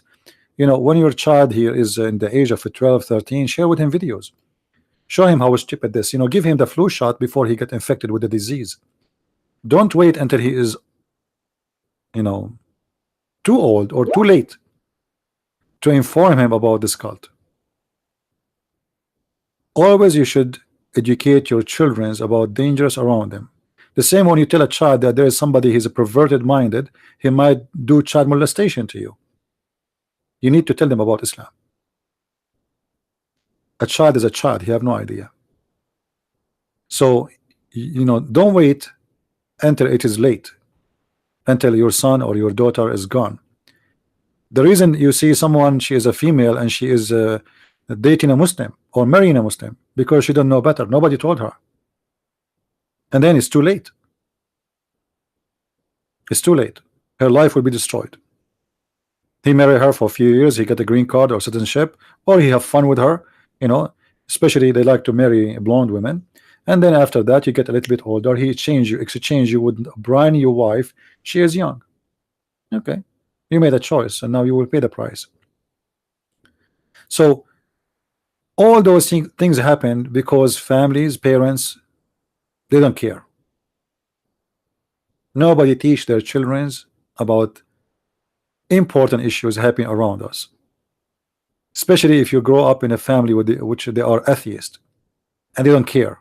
You know, they think that having a family is just to provide food and shelter and pay tuition for a child, and whatever else, it's not their business. As if the child is a cat or a chicken to feed. Having a family is extremely hard job. It's not about feeding. It's not about giving shelter. It's a lot more. You have responsibility. So start from your household, your husband, your wife, your daughter, your son. Share. I have my book, by the way, the book about Islam and sex is going to be published very soon. Actually, the first thing I would do in my trip, I'm going to go to the dirty district. Do you know what does that mean? Anyone knows what a dirty district? In those countries, there is some areas have bars, have striptease. I need a cover for my book, and I don't think there's a better cover than the cover I will find there, because the book is about sex, and you know, the Muslim district. Exactly. So I'm thinking to go there and hoping that I will find a picture. I will take my camera with me, and I will be careful not to take like because you cannot put the face of a person in the cover, right?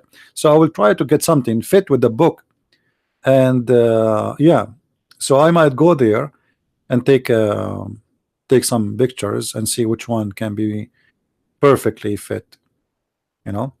Especially there is a Muslim corner, you know. There's a Muslim corner where Muslim women wearing burqa. You see, because the customers, those kind of customers, they like many kind of things. They like, some of them, they like to sleep with women. She is a prostitute who is wearing a burqa. She's a Muslim, you know, and actually they are wanted. So those women, they go in the front of the corners of hotels. They don't stand necessarily in like in the front of a bar. They stand in the corner of like expensive hotels wearing their burqa, and then, you know, men coming out and in. You know, you can tell right away the way they are looking at you, waiting for you to approach them, to talk to them, looking for a customer. Do you take a questions? Yeah, you want to call me before we go? If you have a question, Cool. Do you?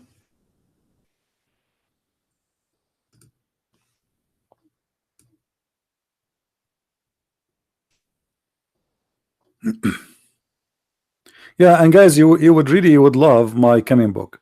My book is going to be two parts. Already part number one is now we are working in the proofreading.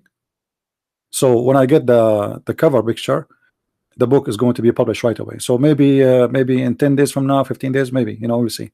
However, the second part almost done too. Actually, it's one book, but I have to divide it to two books because it became big. And you will learn information there you never heard before. Always when we go in details, because this is a book only about sex, so we provide a lot more details here. Sometimes we repeat things because we concentrate in the most important things. How long I stream today? Since 1:30, so it's already an hour and a half. All right. I hope that's when we we publish the books, people will help us. As an example, right now we have our book in Dutch, and very few of you is sharing it with their friends. So I hope that people will help us to share books, not necessarily the English ones. If you speak to a person who speak Dutch, share the Dutch book. You speak to a person he speak German, give him the German book. We have the French translation. We have the Swedish translation. And actually soon we will have our German book, Quran and Science in Depth, is going to be published soon too. So this is why it's good if we have people who they really willing to help. You see, I don't really mention my books when I do podcasting. Rarely I talk about them. But as you know, it's important to have those books to be known. Number one, it support what I do financially, and number two is the purpose of it. You will have always handy reference anytime you wish, anytime you want. You have the index, you have the table of the index. You can right away go and check it out and find the reference and etc. So you do not need to go and search. And same time, there's many things. As translation, as an example, you see, Muslim translation always is false. And maybe in the future project, I will see if I can translate the Quran. Actually, already I started, but I stopped because too many things in the same time. I have a book I'm working at too, but I stopped working it, and I to finish the book about sex, Islam and sex. And most likely I'm going to call it Allah and Sex, the name of the coming book, most likely. Because it's a like straight name, direct name, it's easy to know what is inside the box.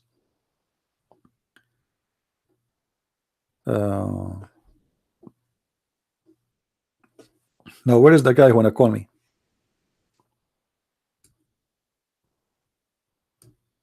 Where is the person who wanna call? I thought there's somebody wanna call me and ask me a question. And I believe that my coming book about Islam, God and sex, is Allah and sex, is going to be maybe very much like Muslims, especially Muslims, they will buy it like crazy because it's about sex, as simple as that. However, there you will learn informations you never heard before from anybody, not even from me, because as I said, here we concentrate in certain things, and we try to make it easy. Things easy to memorize, easy to remember, easy to quote. Yeah. No, we don't want to make any like from the beginning offensive name. Just Allah and sex. That's it. I mean, how easy, how short it is, right? The name of a book, the shorter it is, the better. As long it you can give the correct meaning of what the topic is about. So it's going to be volume number 1, volume number 2, and as always, reference is going to be there handy. not even a single thing there is not coming with reference, not even single thing, and the reference are astonishing, scary. A Muslim himself, when he read the book, he will not believe it, but he cannot deny it. You know, the Muslims, they have a stupid mentality. As an example, in my the German translation, we have a hadith about Muhammad killing a believer based on jealousy. The Muslim, they said to me, we searched in Sahih al-Bukhari, we could not find that. I mean, how stupid the Muslims are. How stupid. Have you ever heard of a book? It's called Al-Futuh in the book of Sahih al-Bukhari. Dabdoob, stupid, dumb. I don't know. Muslim, they say, people, they say to me, why you call Muslims stupid? I mean, he is a Muslim, yet he do not know what the names of his books. Those are books explaining Sahih al-Bukhari. Like there's a book, it's called Fathul Bari fi Sharhi Sahih al-Bukhari. If you open it there, it says the title, etc., Hadith Sahih al-Bukhari. But doesn't mean that this is Sahih al-Bukhari. This is interpretation of Sahih al-Bukhari. So the Muslims, show me where in Sahih al-Bukhari it says that. Show me the hadith in Sahih al-Bukhari. I mean, it's crazy and stupid. I mean, they are like kids. They are like kids. And this is why they don't dare to challenge me. You remember that stupid guy? He said to me, he said to the Muslims, he made a video saying, Christian Prince, you do not know which Eid is the one, Al-Fitr, which one is Al-Adha. When he called me live to debate me, I asked him, do you want to talk about it? He refused. Why he refused? Right? They are a bunch of kids, and they are desperate to prove to themselves they are not following a stupid prophet. But I can say loud and clear, there is no more stupid religion more than this is stupid religion is called Islam. And there's no more false prophet who is easy to expose as Muhammad. Muhammad and Islam is the easiest religion to expose. But in order to expose always, you have to have the stage. You see, the Muslims, they have the money, they flood the media, they flood the social network. You will see one Christian making a post, you will find the 5,000 Muslim posting. Christians mostly they don't care for those things. They don't care. Actually, until now, how many churches they are inviting us to teach about Islam? Very few. Until now, Christians don't care. Yeah. The Muslims, all their focus in fighting Christianity. Christians, all their focus is forget about it.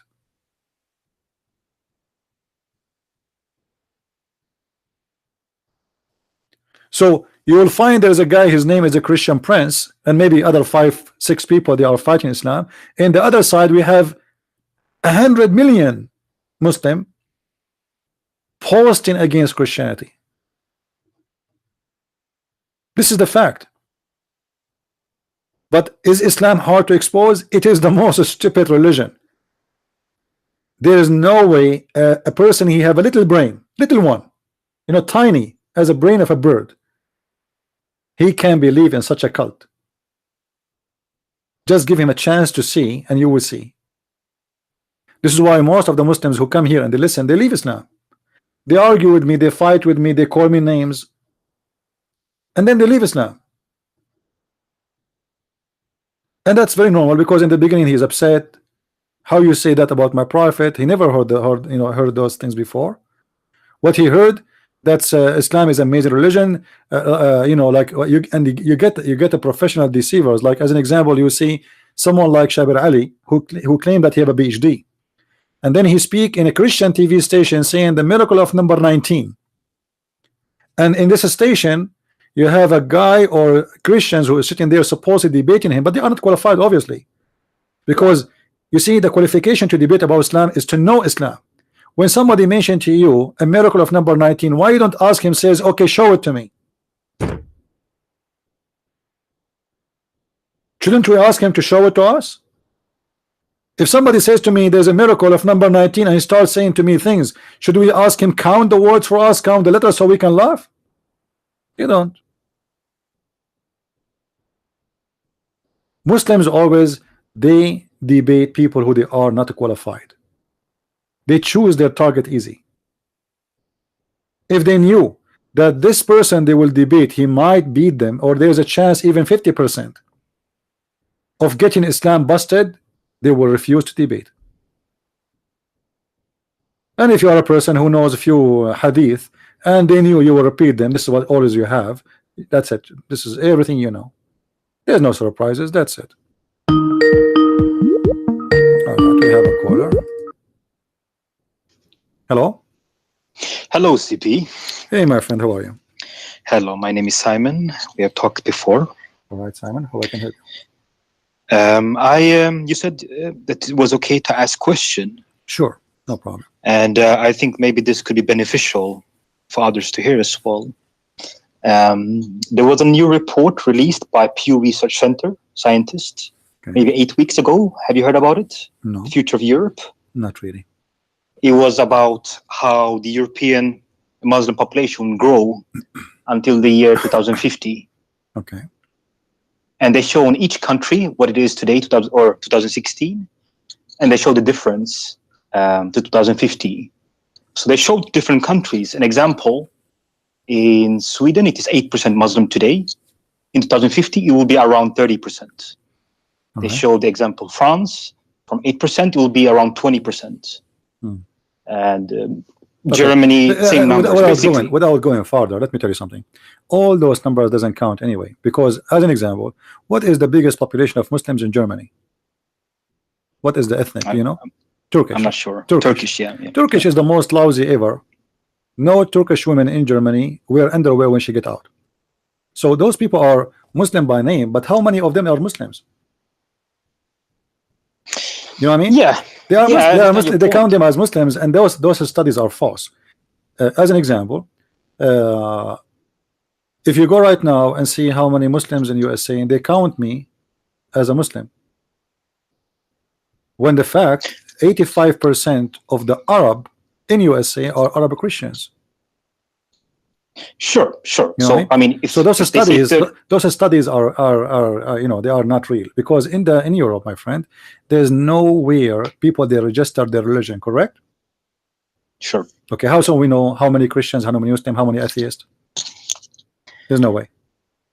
I would say that many Muslims don't read the Quran, right? That's no, this is not the issue. No, I'm not talking about this. I'm saying, in order to know which one of those people are Muslims or Christians, how we will know? Is that by birth?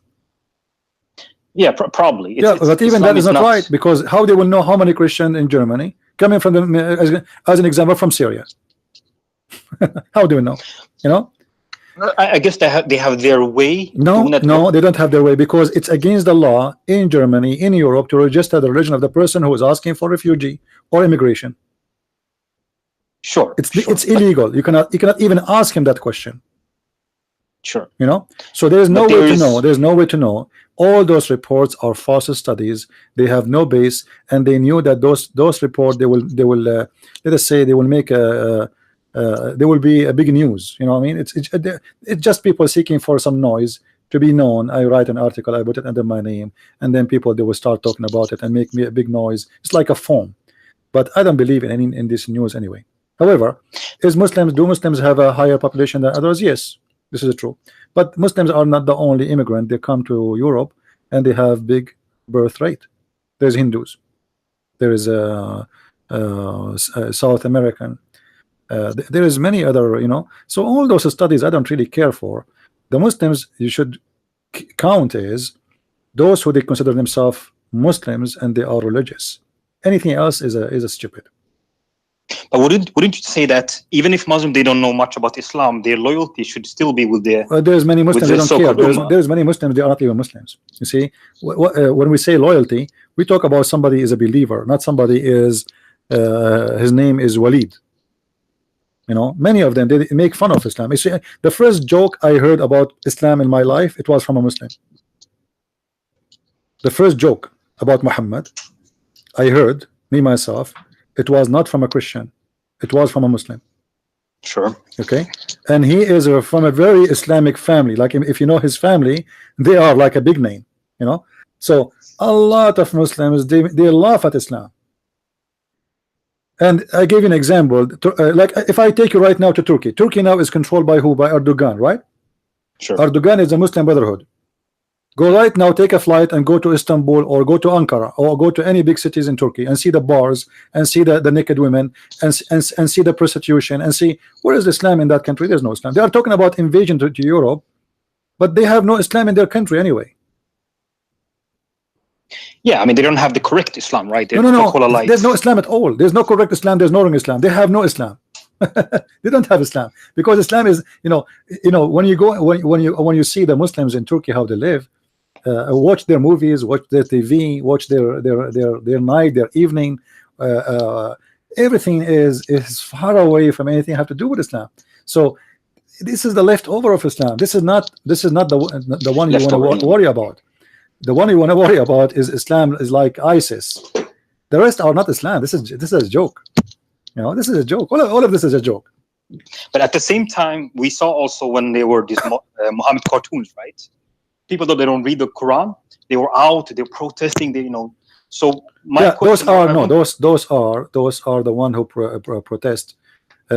Sometime, let us say, he feel like he's insulted because this is ID. He's a Muslim, right? Yeah. But in the same time, he's not a Muslim. In the same time, there's a lot of Muslims. They did not go outside and protest. Actually, I believe the majority did not. The majority of the Muslims did not. They don't even care. The one who go and have a sign says behead, those are the true Muslims. Behead those who insult the Prophet. Those are the true Muslims. Those you have to watch for them. The rest, they don't count. The Algerian community, the Moroccan community in France, prostitution, drugs, everything is illegal, is their community. All right, I'm not putting people down, by the way, by race, no, but this is the fact. So they are far away from any kind of religious practice. Actually, if you go to Tunisia and Algeria and Morocco, you will see how many Moroccan they are leaving Islam and they are living in Europe and they became Christians. As an example, there is a very famous person. His name is Brother Rashid. He have a very famous TV program in TVs. But if you listen to the callers, they call him, all of them, they are Moroccan and Algerian and Tunisian. They are from North Africa. But if you go in North Africa, there's no Christians there, supposedly. So who are those who call in? There's tons of media, websites, songs, etc., made by ex-Muslims who are leaving Islam from those countries. So those things, they don't count for me. I'm not really worried about it. I'm worried about only European being stupid. You see, the worry is the European being stupid. The European, they fought Christianity for long, and they made an empty space for Islam. Because you see, if you come to a place and those people have no belief, it's very easy to take over. Because they don't have, they don't have a belief to defend themselves. They lost their immune system. Let us say it this way: it's like AIDS getting inside your body, and you have no immune system. So Europe is suffering from losing the immune system. The risk is not Islam. The risk is the stupidity is located in Europe. So to fight Islam, you have to fight first the stupidity and the ignorance of European people. Sure. Yeah, I understand. Yeah. So I have no worry really from all those numbers. I laugh at them. I seriously laugh at them. They don't mean anything. Like I will give you an example. In the Philippines, I went to the mall. All right. The whole mall, all the stores in the mall are Muslims. They are the one who in control of selling cell phone, gadget, phone charger, power battery. You know what I mean? So every store is Muslims, but every store is a gay. The whole store run by gays, Muslim gays who have long hair, big breast, wearing short skirt, and they think they are beautiful girls. Actually, I will try to record them next time I go there. So you will not believe it. They are Muslims. There's a woman sitting in the store and she's wearing hijab. But her brother is a homosexual, dressing as a girl, putting makeup, putting lipstick, Like once I stood in one of those stores, she is showing me the power bank. I want to buy a power bank, and the Muslim guy said to me, "Hi sir, how are you? Oh wow, you sound look Middle Eastern. I love Middle Eastern." And I said, "Praise be to Allah." Alhamdulillah, Alhamdulillah. So you know, their numbers is a stupid numbers.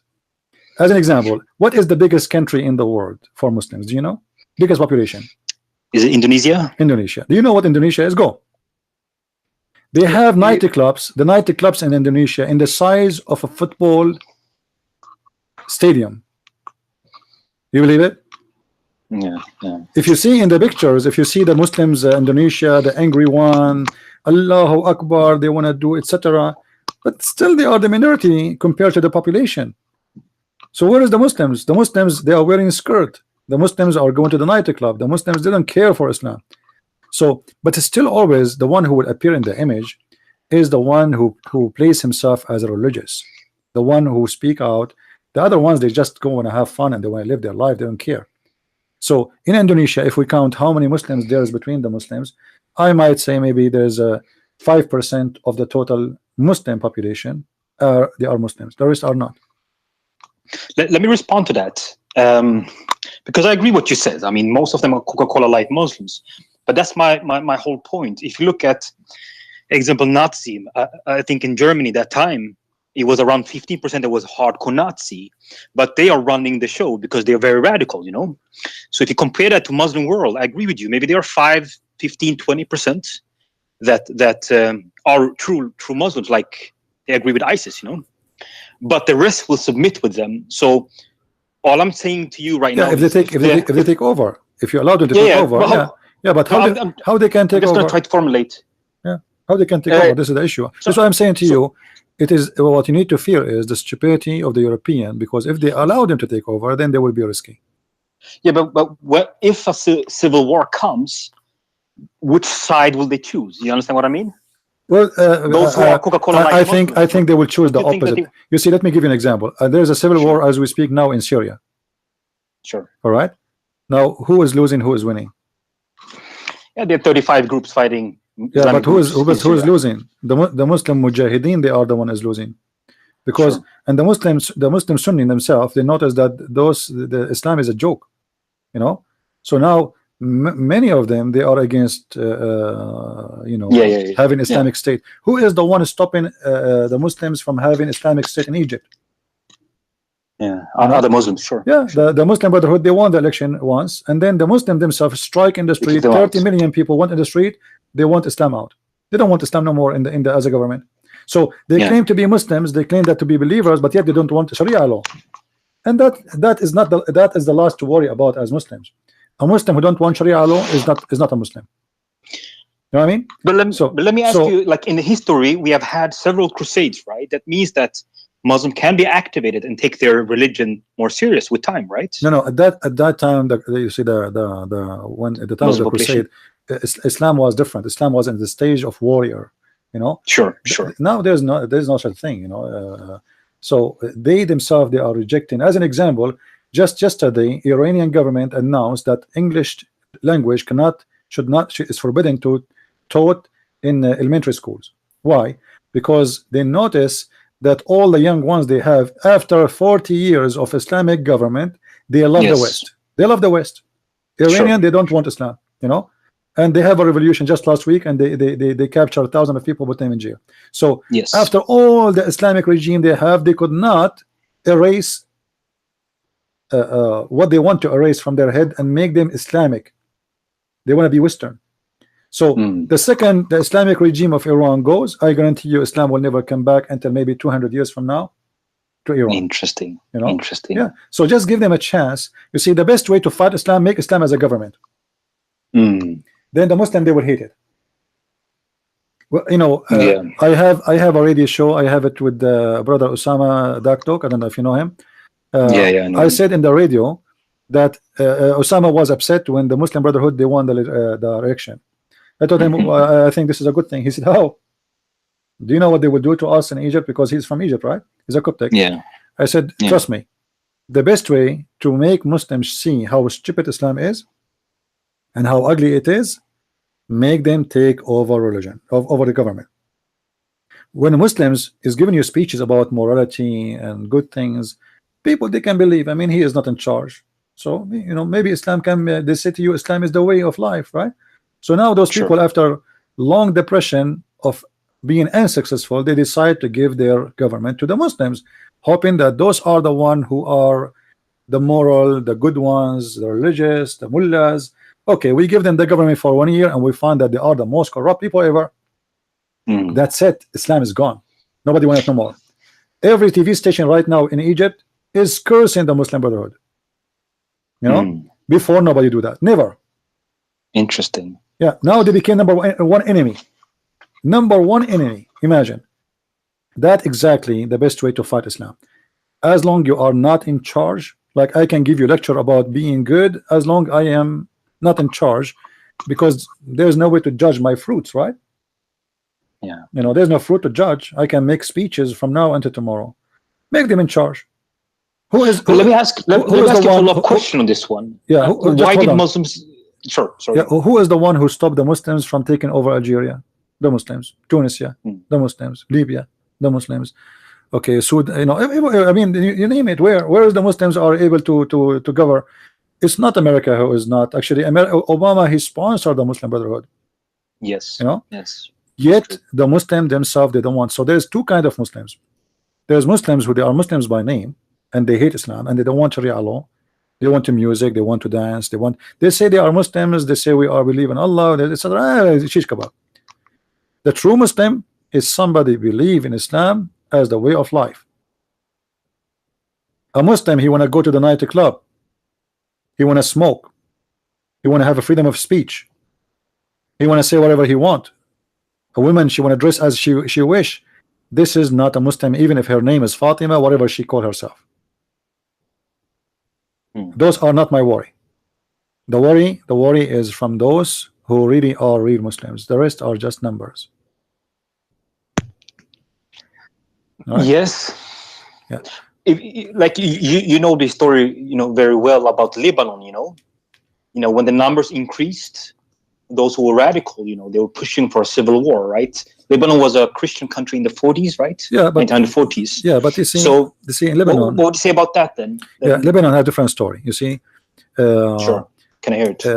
Like, first of all, Lebanon is very much divided. It's not really none of those Lebanese are religious. The only religious there, I can say, they are the Shia. The rest are not. Even the Christians there are just Christian by name. Most of them. So, you know, they speak too much of religion, but then if you go in the ground, you will find that none of them is really religious.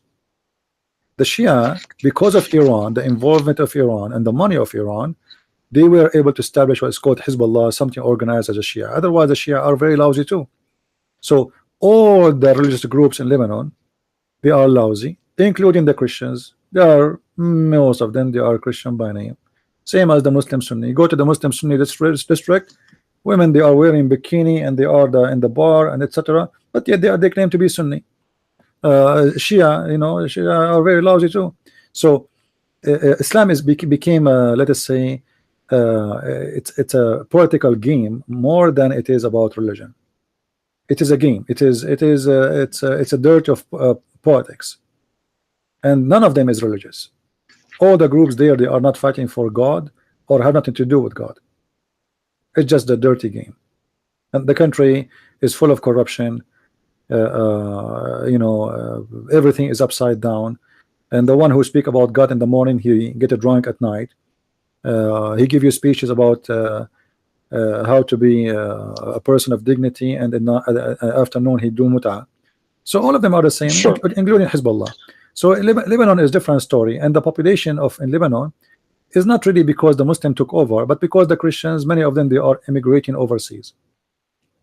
Yeah, but wasn't the number around 80% Christians in the 1940s, and now it's about 20? because there's 13 million Christians, Lebanese, are abroad. They left. Yeah. So why did they leave? Civil war, right? No, not necessarily. Sometimes, many of them they start leaving because of discrimination in the time of the Ottoman Empire. However, still many of them they leave because they have a better opportunity overseas. Well, did they leave before the Civil War? Before, yeah, long before, and the Civil War make it increase too. But during the Civil War, not only Christian left, Muslims left, and many, but the most people who go for opportunity is the Christians. This is why even in USA, 85 of the Middle Eastern Arab Christians, 85% are Christians of the Arab. So 15% only are Muslims, and there's many reasons. Christians are more educated, they seek better education, better life, etc. And some they left during the time of discrimination, civil war, blah blah blah. But the reason, number one reason, is they are flying overseas. Now, if you bring back the Lebanese Christians to Lebanon, they are the majority. Yeah, I totally agree. Not only they are majority, there's 13 million inside Lebanon right now. There's 4 million. yeah. Out Lebanon, there's 14 million Christians, Lebanese. Yeah. So they are not really. I mean, it's just they relocate themselves, and now they are trying to make it to allow the Christians, the Lebanese Christians, to be. I mean, whoever is abroad, not only Christians, to be able to to earn their citizenship again. If they do that, then the Christian Lebanese are the majority. Big deal. I agree with you, but could that be a personality trait that we have as Westerners or Christian, that we're not willing to fight? We leave. Example, I mentioned to you Lebanon, also Bethlehem. I think it was 60% Christians, maybe like 40 years ago. Now it's around 5-10, maybe 50. Yeah. But most of them, they are not about fighting. It's about a better opportunity. You see, in Lebanon, when the Muslims they have a war with the Christians beat the hell of them. The Muslims did not win the war. Like you will find 500 fighters from Hezbollah attacking a small spot of the Christians, and there's like 100 fighter Christians are defending, and the Hezbollah cannot go through. So they did not really win the war, and they cannot win the war. So it's not about defending. No, they can defend, and there is a very brave man there. But the major reasons for people to flee is better opportunity. If you go to France, there is I don't know. I think there's 2 million or 3 million Christian Lebanese in France. And this is like if you calculate this, and I am sure when they calculate the Muslim, they calculate those Christians too. Because that's what they do. They say, okay, a Christian prince, he is in the, they check. They can get reference about how many people coming from Iran, how many people coming from Lebanon, but they cannot know how many Christians of them. So what they do, they calculate everybody as a Muslim. The same when the Muslim, they calculate the Muslims in the Islamic countries too. So they calculate everyone in they say Lebanon, but Lebanon is almost 50-50. They say Sudan, they say like Sudan, before they divided to two countries, they used to calculate all of Sudan as a Muslim country. So same as Egypt, etc. So like in Indonesia, there's I think 12% population of Christians, but when they calculate all of Indonesia as Muslims. But Indonesia have Christians, have Buddhas, have Hindus, and there's atheists for sure. There's no way the country. So, but this is what they do. I mean, it's a joke. That's why I don't go by those numbers. The most important thing is, my friend, is fear always from a nation have no education, and a nation worships stupidity and ignorance, and a nation try to mute people under the name of tolerance. So we are tolerance, and we will not allow you to speak the truth. That is something to worry about. It's not the Muslims. Muslims have no impact unless they are sponsored by the stupidity of the European people, which is sometimes I find it amazing and astonishing. Like when a mayor of a city he forbid a festival was a practice for the last 200 years because he don't want to offend the Muslims. That is the dangerous.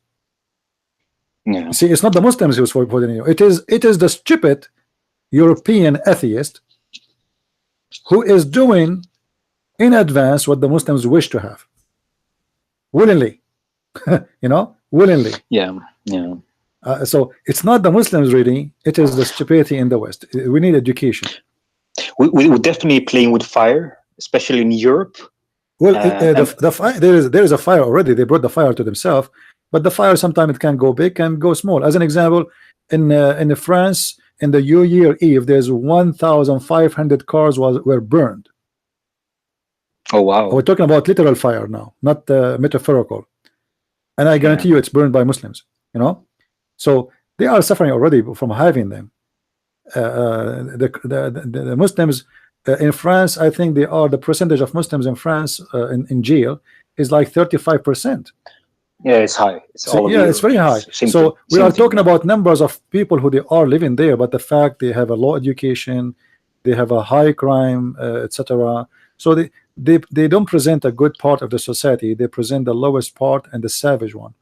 So that will be a problem for the society to handle, but they are not going to have an impact in, I mean, to take over.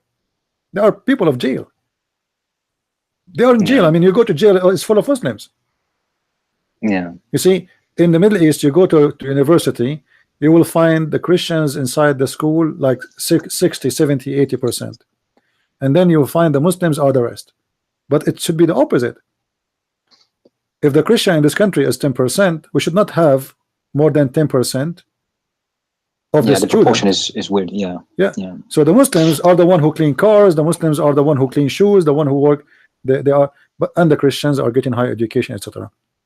Yeah, I agree. So Muslims are not really a number, you know. Savage ones can be dangerous because those can do violence. They are not educated, and this is the dangerous about them. They are not educated. Many of them they have a criminal background, which means they are ready to commit crimes. It's not a big deal. This is what Europe need to take care of. But I think Europe is changing, and they are noticing how stupid they used to be in the last 50 years.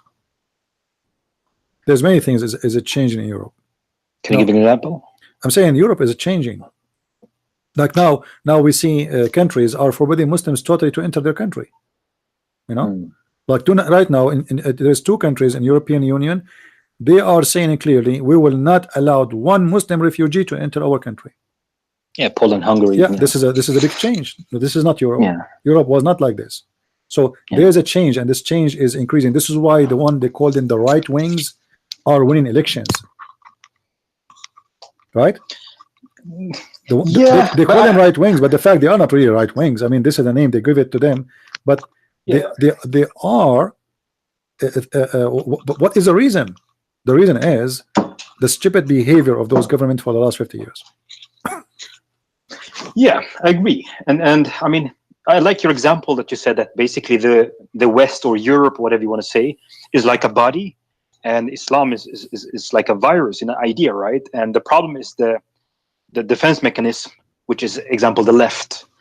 They don't care about the body, and they're basically letting in something that will destroy the body. I really like this example. Yeah. So if you want to deal with this right, you have to deal with the left, right? Right. The atheists, the left-minded people, they are the problem.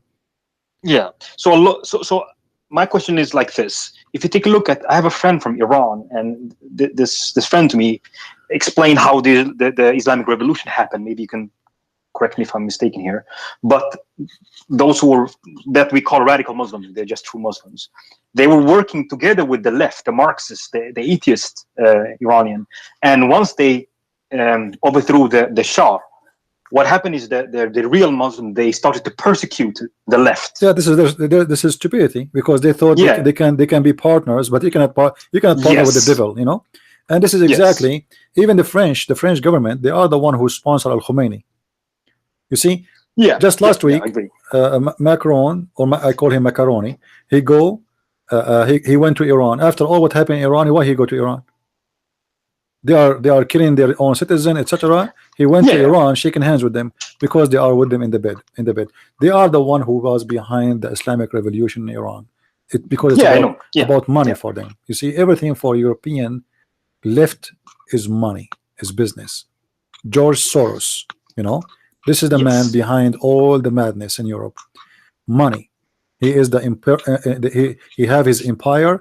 He is the real emperor who control Europe. This is why he put sanctions on those who don't accept migrant, not because he love migrant, but because they are cheap employment.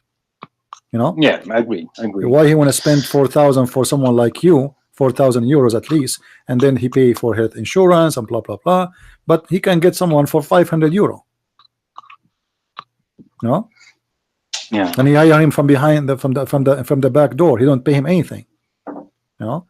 Because those refugees, they go and ask for asylum, they get a salary, they get an apartment, and then he work they hire them in their companies, and if immigration came to ask them if there's any illegal, you know, the immigration, they will not even dare to arrest, because that will make a like a problem against them, and they are under the control of a left-minded government, where, as you see in New York, like in some places of Democrat, immigration cannot arrest somebody he is illegal. You know, so always they are like this. They are stupid, whatever the word mean. You know, they are the enemies of your countries. More, it's, you know, more than ISIS themselves.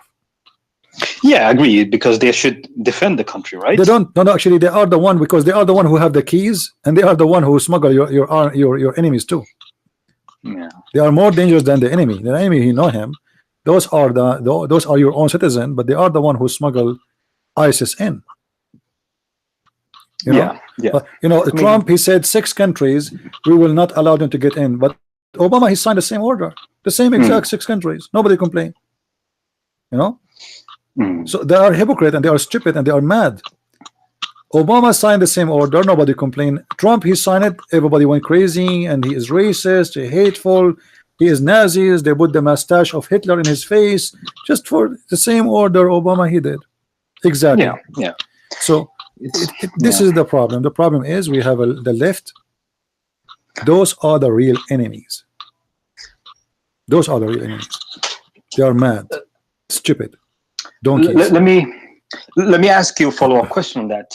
I mean, there's a song, an old classic song. It goes, "If you don't know me by now, you will never know me." Basically, it's a song about how the left is acting. Let's say in UK, there's 35,000 on a terror watch list. Still, after every terror attack, they are defending Islam, speaking about Islamophobia. Yeah. Do you think that they will ever get this point, or is it they will get to the point? They got the point when is on the neck. When you know, like I believe in certain time, maybe like a big civil war will break in Europe. A lot of people will be slaughtered. You know. And then the left will have to make a choice. But I will not be surprised if the left in the civil war they take a side with the Muslims. I will not be. This is why I'm saying they are the enemies. They are the more dangerous, more than the terrorists of ISIS and Al Qaeda. They are the one who supply them with information, give them refuge, give them protection.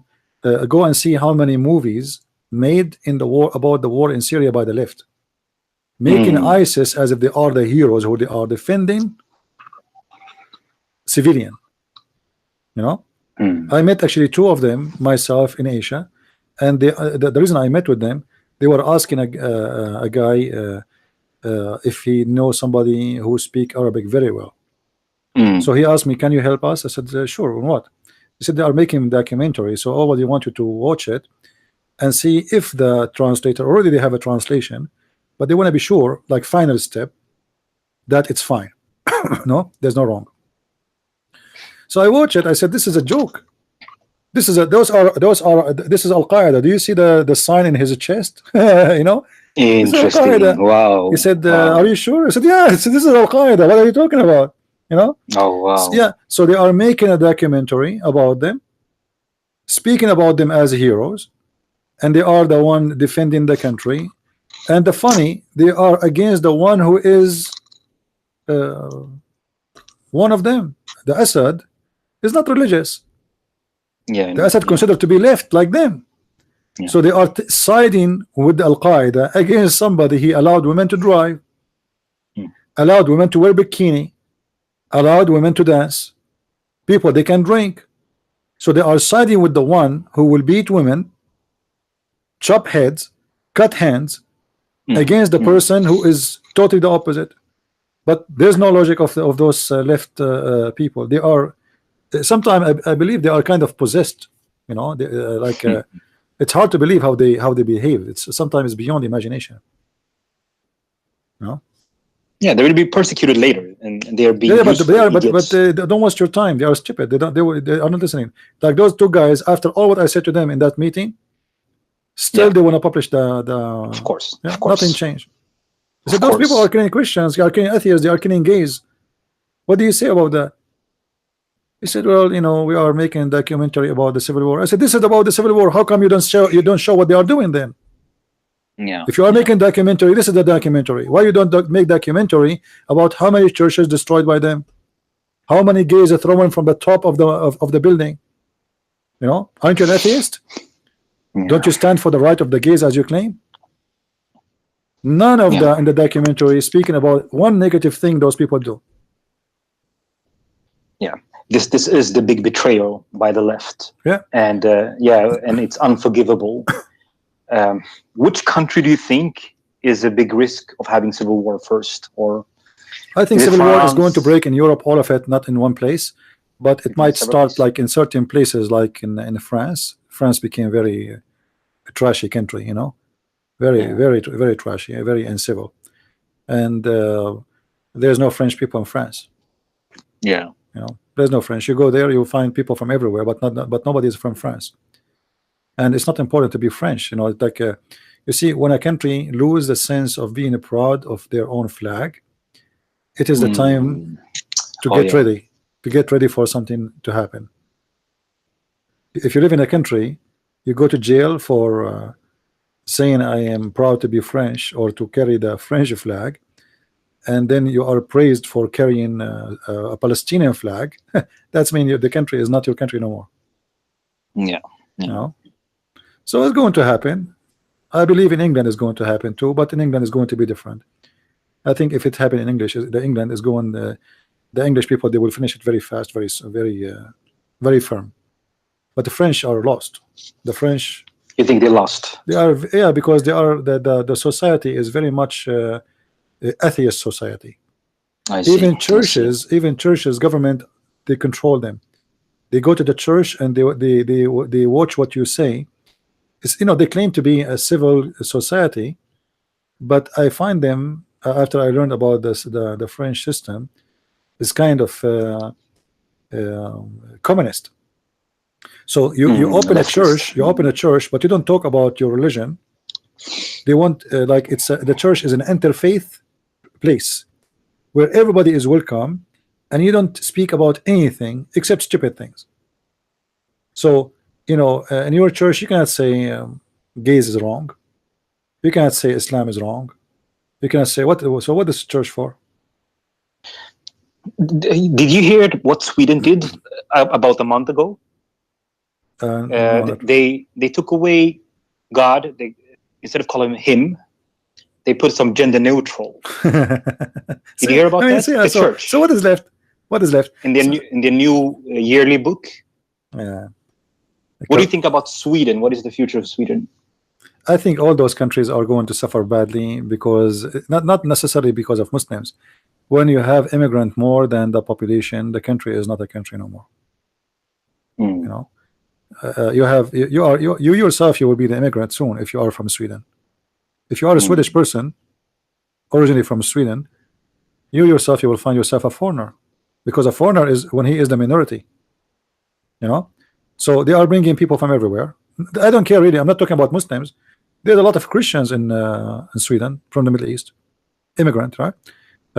So imagine if the country became 80% Lebanese Christians. This is not Sweden no more. This is Lebanese. This is the new Lebanon. You know. So it's stupidity. I mean, what you can say? They are digging for their grave. This is why I believe in Europe is going to suffer from civil war. Not necessarily with the Muslims, because there is many ethnics and many differences, and people, they lost their nationality. There's no nationality no more. People, they bring with them their nationality, but then the citizen of the country, they lost it. I will not be surprised. I will not be surprised if the immigrant in Sweden, they kick all the Swedish people out. Why not? They can kick them out. and or they will force them by discrimination to leave. Why not? You are the minority. You will be sooner or later. You are the minority. So who will the civil war be between? It doesn't matter really who is going to be between who. It might be between everybody, because there's many groups, many ethnics. I see. It's going to be messed up. Every street is going to be a state. You know, like in Lebanon. You see, we have experience in how it is going to be. Every few streets are a state, and they have a prince, and they have an ethnic, and they have a religion, and they have a flag, and they have arms, and you know, they have gates. So it's going to be a messed up islands. Every island claim its own king. You will go to the savage days, you know, like I see. Into the 7th centuries. You know, this is what will happen. A massacre will happen. People will be slaughtered, and then they will go back to zero, and then they have to rebuild the country from beginning. But it's going to be something new. Europe is not going to be Europe no more. Yeah. But I believe this is what will not happen to all of Europe. It's going to happen to certain parts, especially big cities, you know, because I believe the countryside is more secure and safe. Sure. It's not mixed too much with immigrants. But big cities are going to burn. Yeah. How was it in Lebanon? Which side did the left take? You know, Muslim side or the Christian that tried to resist this? You know, in Lebanon, the left are not in charge in any way. There's no left. There's no left, because the left, you know, let's say, they will not find really. There is only communist, we can say, but still they are not really strong, because most of the groups in Lebanon establish on religious background. I see. Yeah. It's not established on left organizations. Or ethnic, as an example, the Druze. So because they are Druze, they are a religious called Druze. So it doesn't matter really if you are an atheist at Druze or not. The attack against the Druze, you stand with your people. I see. You know? So it's different. Yeah, same as when you say Christians, like war between Christians and Muslims. There's many Christians there. They are Christian by name, but when the war happened, you know, you are at risk, because they consider you Christian anyway, even if you are an atheist. You know. Yeah, I understand. So you said before that you think that the left might take the side of Muslims in Europe. Yeah, in Europe. Yeah, in Europe. Do you think that can happen? Oh yeah, because still they will not. You know, they prefer to side with the devil against anyone is from the right. Oh yeah, so they have the right is bigger enemy. I see. Yeah, they will not. The same as I said. You just said how the left they did in Iran, right? The communists they side with the mullahs, and then the mullahs they kill them. There's no more communists in Iran. Zero. They put them all in jail or kill them or make them leave, right? So they side with them, and then they you know, they pay the price. I see. Yeah. Now this is very, very interesting information. You know, we can have a lot of facts, but we need insight. So from discussing from learning what you know about history, you know, it helps us a lot. You know, and what should we do if we live in these countries? You know, France, Belgium, Germany, fight for your Sweden, rights. UK. Don't leave. Fight for your rights. You know, we should fight, right? Oh yeah, you leave, you are a loser. Where you will leave? They will keep chasing you wherever you go. Because if I leave and I move from Sweden to France, but they are in France too. Then I leave to Germany. They are in Germany. Then I leave to England. They are in England. So where do you go? You know. So you stay in your place and you fight for your rights, and it doesn't matter what's going to take. You do what you need to do. You know? Yeah. Otherwise, you have no, you know. You see, a nation who does not fight for their own right, they have no right. No, I agree with you. I definitely agree with you. But like the amount of terror attack that we have had in Europe, you know, we have enough to ask what's wrong with this. Oh, nothing happened yet. Nothing happened. Know, this. You think this is a light? Oh, this is nothing. This is not. Trust me. It's going to be crazy. This is this is not even a law. Oh yeah, just wait. I believe in 20 years from now, Europe is going to suffer badly from terrorism, and then the European they have to find themselves. They have to take an action. Either they kick the Muslims out. Just make it clear, you know, because you will reach the point you will not know who's a terrorist, who's not. Yeah. You cannot watch everybody. You know how you can watch? You have millions. You don't have like 10,000 or 20. So time will come. You have to make a decision. Either they stay and you leave, or you leave and or they leave and you stay. Oh wow. Civil war is going to happen, and when it's happening, it's going to is going to be it's not going to be like an arresting a person. It's going to be a war. You know, if the Muslims now became like in a certain area, like as an example, just 6 months ago in the city of Marawi in the Philippines, they occupy a city and they announce it to be Islamic State. Yeah. Well, Muslims can do the same in France anytime, and it's going to happen. I believe it's going to happen sooner or later. You know, depend in how smart they are. If they do it now, it's mean they are stupid. If they wait, they are smart. But they might do it now. Yeah. You know, there is some cities in France. The majority are Muslims already. They can control the city, bear arms, and close the roads and announce it to be Islamic State. Yeah, that was my whole point from the beginning. Yeah, I agree with you. They will do that. That It's going to happen, but that will be for the benefit of France if this has happened. What do you mean? Well, because you know we say in the Middle East, if you don't make a fire, you cannot stop the fire. Yeah, you have to burn. You can wake many people up. Yeah, you have to burn. To get worse. Like you see, if you have a fire coming from the side of the wood to your house, what do? You have to burn some trees in order to stop the fire, right? So if they start a fire, that will tell you, like an early fire, let us say, that will save you from the big fires coming. That will give you a big alarm. You will be ready. You know exactly what's happening. Yeah, good example. Yeah. So if they started such a thing, would it be good?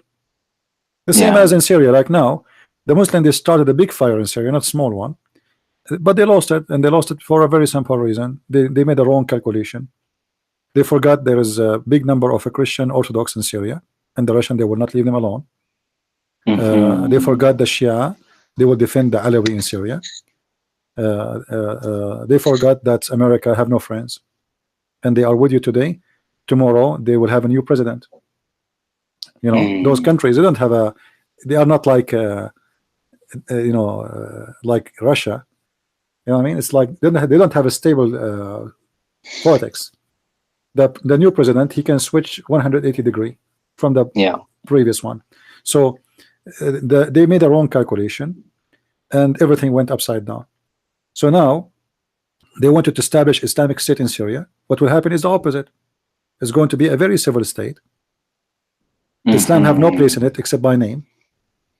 I see. Christians will have more rights. Atheists will have more rights. Communists will have more rights. And Muslims, they will be just normal. So the dream of having an Islamic State is gone. But why did they reject ISIS? I mean, they follow Islam. No, it's not. As close it's as not Muhammad. Because they reject ISIS. They did not. And you see, at the beginning, the Muslims are willing to side with the devil.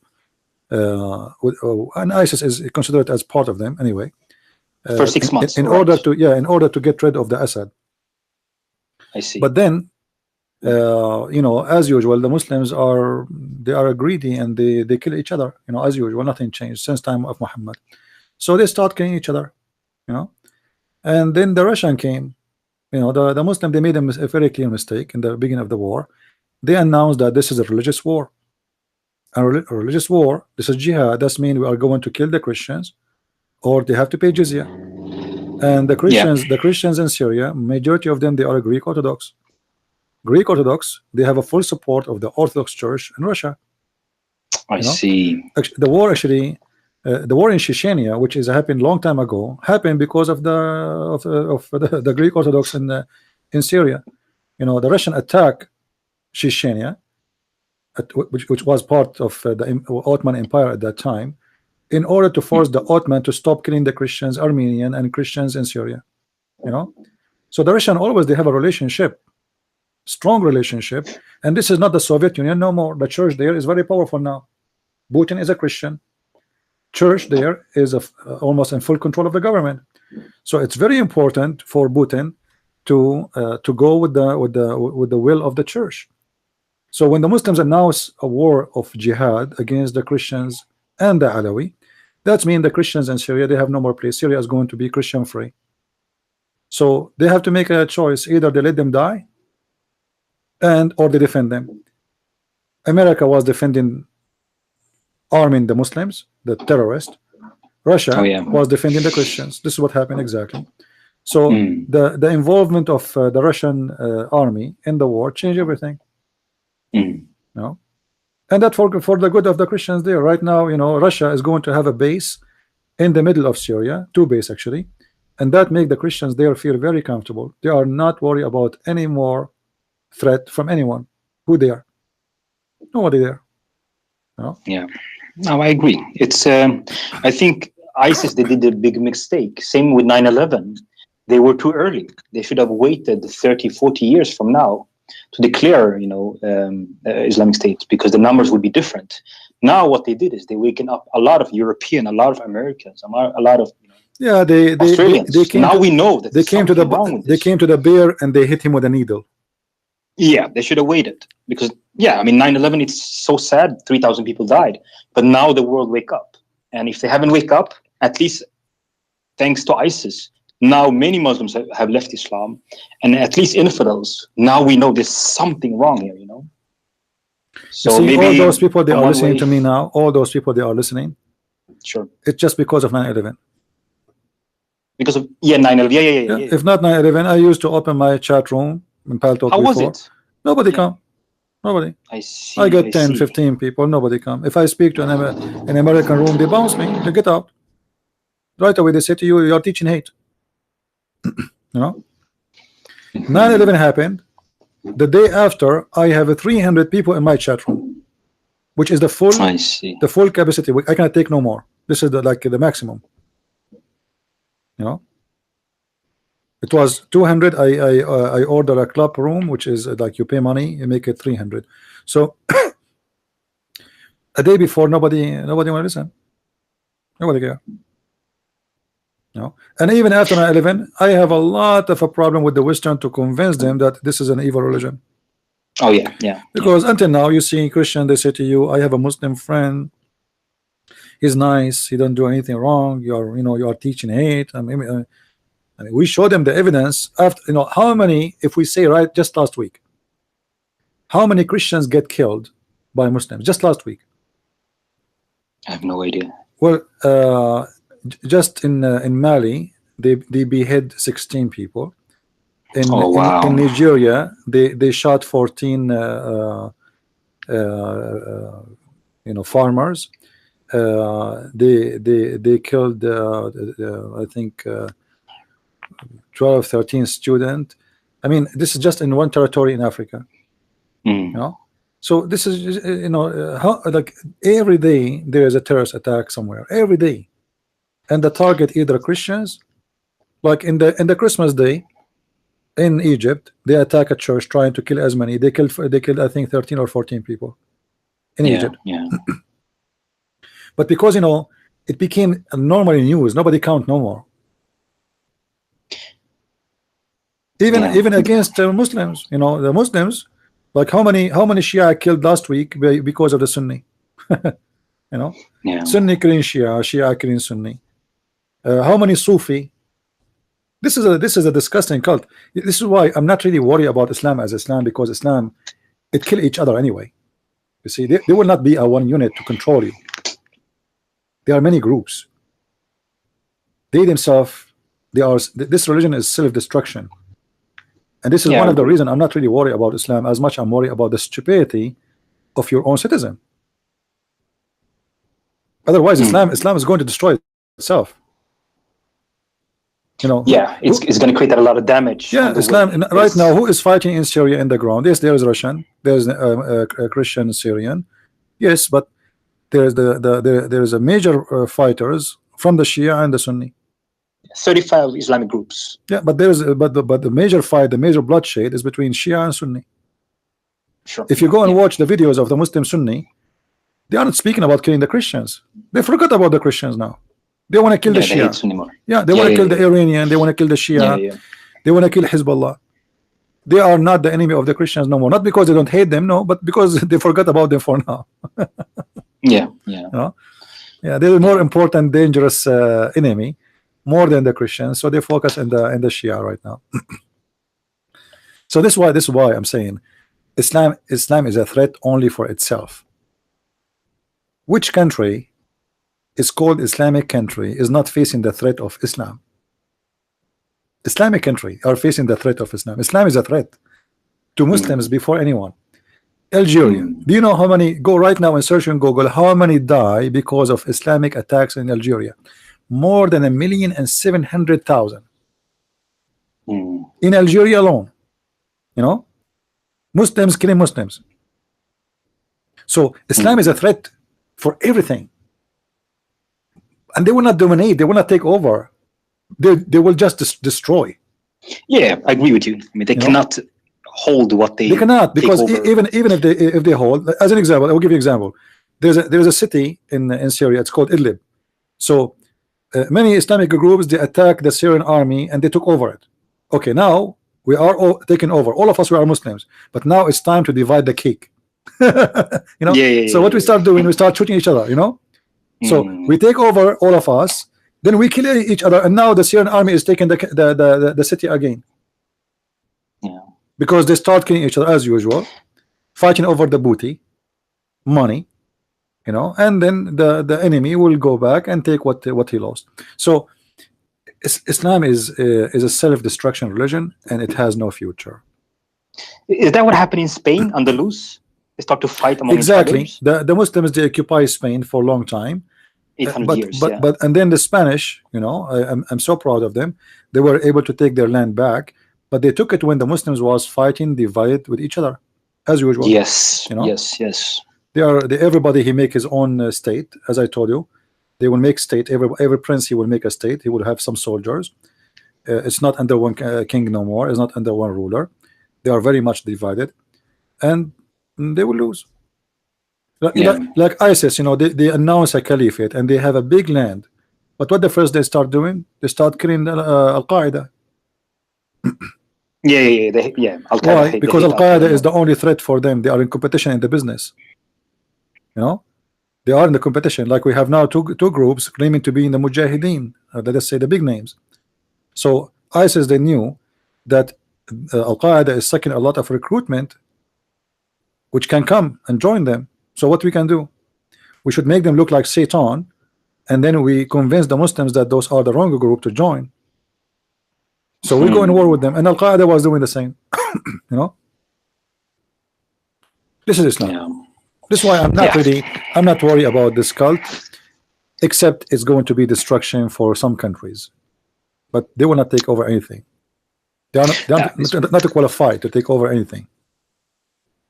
Yeah, very, very good insight. The problem is not just Islam.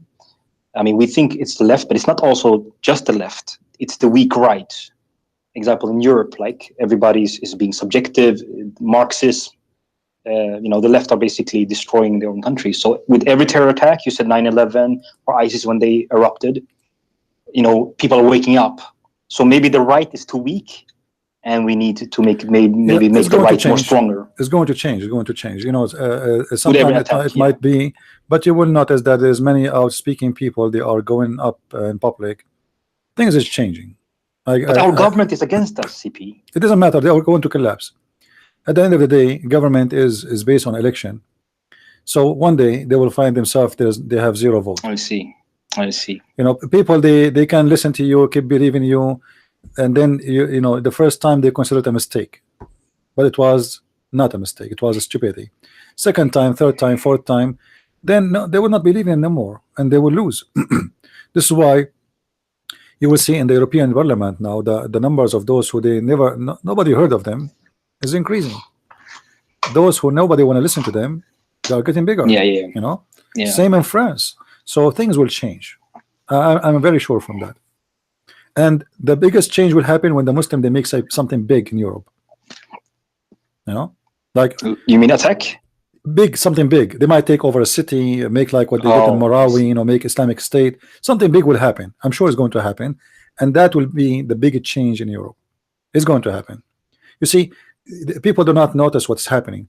UK is out of European Union because of Islam, of the immigration. As simple as that. So even UK is changing. They found themselves, they are more vulnerable because being part of European Union, they cannot control even who can come to the country, who cannot. This is why they decide to come out. So after everybody consider that UK is a very important part of European Union and there's nobody is going to get out, here we go, it's out. So European Union is going to face a very important facts is going to happen soon.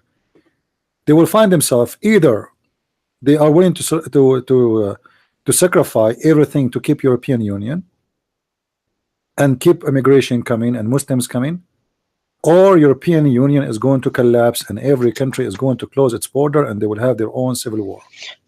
No, I believe that. It sounds very reasonable. Yeah, it's going to happen. So they have to choose. Like now, already, Poland is saying to them, no, I don't care. You wanna kick us out, kick us. You know, no way. And there's more country to follow. You know, so I believe you. Yeah, so it's going to be that this wave is going to get bigger and bigger. Especially, you know, it's endless. Like you have your borders open until now. There's thousands of people coming every day. It's not like just last year. You know, you have a stupid ministers who keep saying refugees are welcome. Okay, refugees are welcome. There's more than 1 billion refugee can come from Africa. Every African, he have dream. I mean, I don't blame them, regardless if they are Muslims or Christians or Hindus or Buddhas, whatever they are. People, they have a dream. They have a better life. Why somebody will live in Mali or Nigeria if he can come to England? Of course. You know, so you say to them, welcome. Here we go. Every day, a boat will stop, have 2,000, 3,000, 4,000, 5,000. But there's a limitation. This is Europe. Europe is small. For how long they can take this? So this will cause explosion. You know.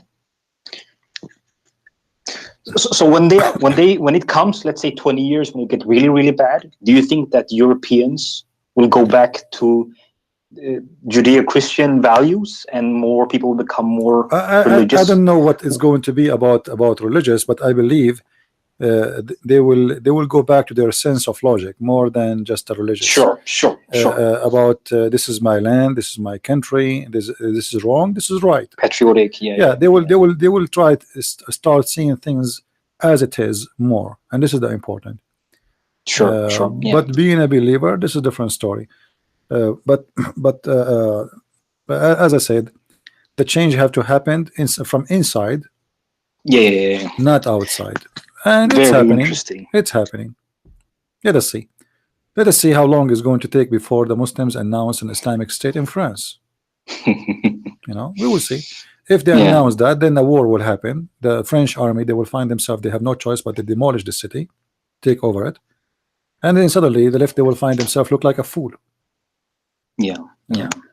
And then everybody who was welcoming refugees and welcoming foreigners and welcoming opening the borders, those people, they will find that they were dumb, stupid, idiot, and everything will change. Yeah. So Westerners, they will learn the experience, and then they will take people like us more serious. You know, they ask a person, like he said, I will take a bullet for you. So then the guy, he said to him, have you ever have a bullet? He said no. So don't say until you have it one. You know, don't tell me I will have a bullet for you until have you ever have a bullet in you? You don't know what bullet mean. Okay, say it after you have it, then I will know you mean it. So European, they are talking about I will have a bullet for you, refugees, but until now they don't feel the bullet. Let wait until the bullet come, and then you will. They just have a different patience. Yeah. I want to ask last question. I saw a book that is around 80 years old. They were talking about Islam and they were very, very honest. They call it not Muslim, they call it Mohammedans. Yeah, actually, they are Mohammedan. And they were describing how Islam was barbaric in these books. And last week I saw my cousin's book. She's around 12 years old. And, you know, they changed the way how they describe Islam, definitely. Why did they change? Why did the left change? Purpose, because the left owns because you see, why the left, they consider Christianity is an enemy, and they wanna get rid of you know, like it's like you have you know, you don't like cats, so you bring the dog, you know. So you bring the dog and you get him inside the house, and then you find that the dog is going to bite you, and then you try to find different animal to kick the dog. You know. Wow. So they are stupid. I mean, what you can say. All right. Yeah. All right. Thank you, CP. I appreciate for the conversation. All right. Bye bye. You're welcome. Thank you. All right. Bye. All right, guys. That was a long call, and he, you know, I appreciate this brother. Thank you for calling, Simon. You know, we speak against Islam, but remember, the number one dangerous is your ignorance and my ignorance. The Bible says, "My people, their ignorance, they destroy because of their ignorance," and this is exactly what's happening in Europe. Otherwise, Europe is a great civilization. I mean, it's amazing. But what civilization can do to you if it was in the past and you cannot preserve it for tomorrow for your children? You know, 20, 30 years ago, European police, they used to be worried about people getting drunk in the New Year evening. That is not the worry no more. The worry is about, you know, terrorist attacks. So this is what European did to themselves. Why we are here? Why you from cities which is safe? Your daughter, she can walk in the street in the middle of the night and she is not worried about rape, to the point that in a New Year Eve you have more than 1,000 rape happen in one city and done by Muslims. How we reach this point? So, you know, the problem is they don't want to face the truth because the truth hurt. They don't want to even say who is the rapist. When a Muslim he made a terrorist attack, they say a desperate Muslim, or a Muslim have a mental issue. Look like all the terrorists, they have mental issues in Europe. But all of us, we knew that Osama bin Laden is an engineer. The head of Al-Qaeda is a Zawahiri. He have a PhD. He's a doctor. The Caliphate of ISIS have a PhD. He's a doctor. They are not ignorant. They are not mentally ill. They are very highly educated people. But because the agenda of the left always is to sponsor the devil, nothing will change. If a Christian prince did something bad, they will say a Christian fanatic. But if he was a Muslim, they will say a desperate Muslim. You know, you remember when the news came about burning a refugee camp in Germany? Articles written about the fascist, the Nazi, the filthy, the hatred, the scumbag, blah blah blah. Thousands of articles. 5 days after, they found out that the one who did the burning, it was a Syrian refugee. The article title in the same newspaper changed from Nazi fascist to the following: desperate Muslim, desperate Syrian refugee tried to burn a camp. The same act. If it was done by a German, it is a Nazi fascist. If it is done by a Muslim, he is desperate. He's a poor guy. I mean, come on. You know. So you have a media. This is your enemies. Your enemies is the media of the left. George Soros is the devil. He is the one who controls most of the medias in Europe. This is the devil himself. This guy have big two horn in the top of his head. This is the emperor of the devil kingdom. His money is the source of all evil in Europe. He is the one who tell your government what to do, what not to do. He is the real leader. It's not your prime minister. No. Anyway, I want to say thank you guys for being here. It is time for me to go. As I said, I will try tomorrow to do live podcast, but if I could not, then that's mean I'm going to be in my way to my flight. I will be away for a few weeks. Pray for me to have a successful trip, and I appreciate those people who support us again with their donation. I hope they will continue helping us, especially now during the trip, because the expenses will be more. I'm very thankful for them and for all of you to have you here. I love you all. May the Lord bless you, and don't be upset, or let us say, don't feel down. We are victorious. Things is changing, and changing for our benefit. You see, you will not know what sickness means unless you get sick. You will not know how healthy is beautiful to be healthy until you get sick. You will not know how priceless your tooth until you get pain in it. So sometimes, bad things can be, they can generate something good.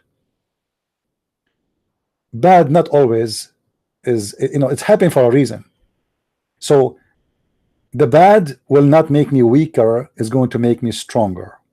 And if not bad happening, me and you will not be here.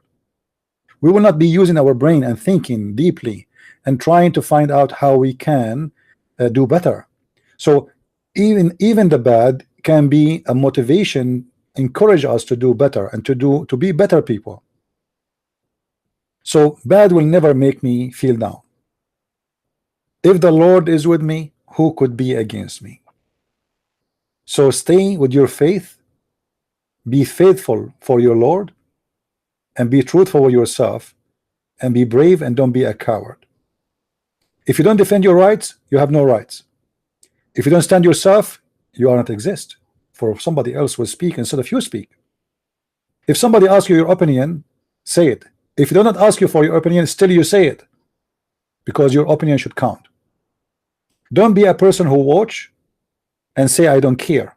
Those who don't care, nobody care for them. You are no one.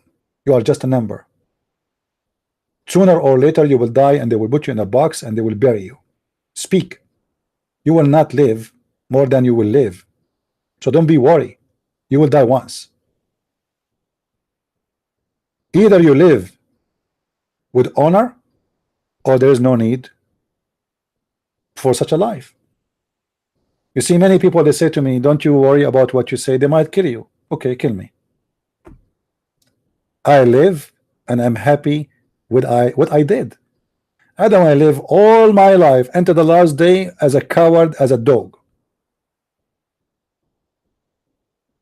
What is the benefit of this life?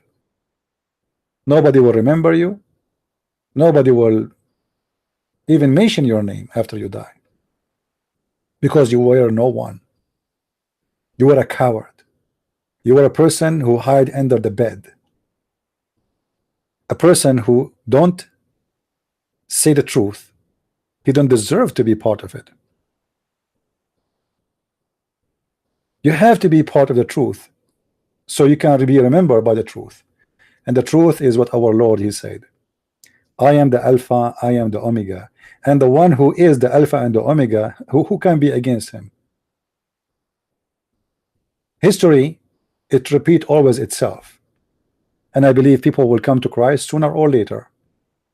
And all those who preach evil, they will pay the price they preach for. I notice always through history that Muslims, when they preach evil of the devil, they are the first one to pay the price of the evil they preach. And the proof is, look around you. Which country have a peaceful life? Which country is a flourishing and have Muslims? I will tell you, there's countries, they are flourishing like Emirat, but there's no Islam there. There's no Muslim in Emirat. What is left over. The whole country is foreigners. The whole countries are Christians or Hindus, or there's no. If we go to Islamic countries, we will see how bad their life is. Like which country? Pakistan, Bangladesh, Saudi Arabia, Egypt. All of them, they are suffering from Islam, from their terrorism. Islam bring nothing but suffering. This is why I am very sure that those countries are going to stay away from Islam, and they will find the truth sooner or later. The world is changing, and because of the internet, we are reaching out to every house, to every phone, to every head. without going there, and that is something nobody was able to accomplish before. Right now, as we speak, I'm sure there's people from Pakistan, there's people from India, there's people from Philippines, there's people from everywhere in the world. The internet is amazing, and it's time to get this cult busted and let everybody laugh at the stupidity of this man. His name is Muhammad, and how disgusting he is. And this is your duty and my duty. And thank you very much for supporting what we do. May the Lord bless you all. And until I see you in a few weeks from now, I say Christ is Lord, Islam is false. And maybe, not sure, I will see you tomorrow before I leave to the airport. God bless. Thank you.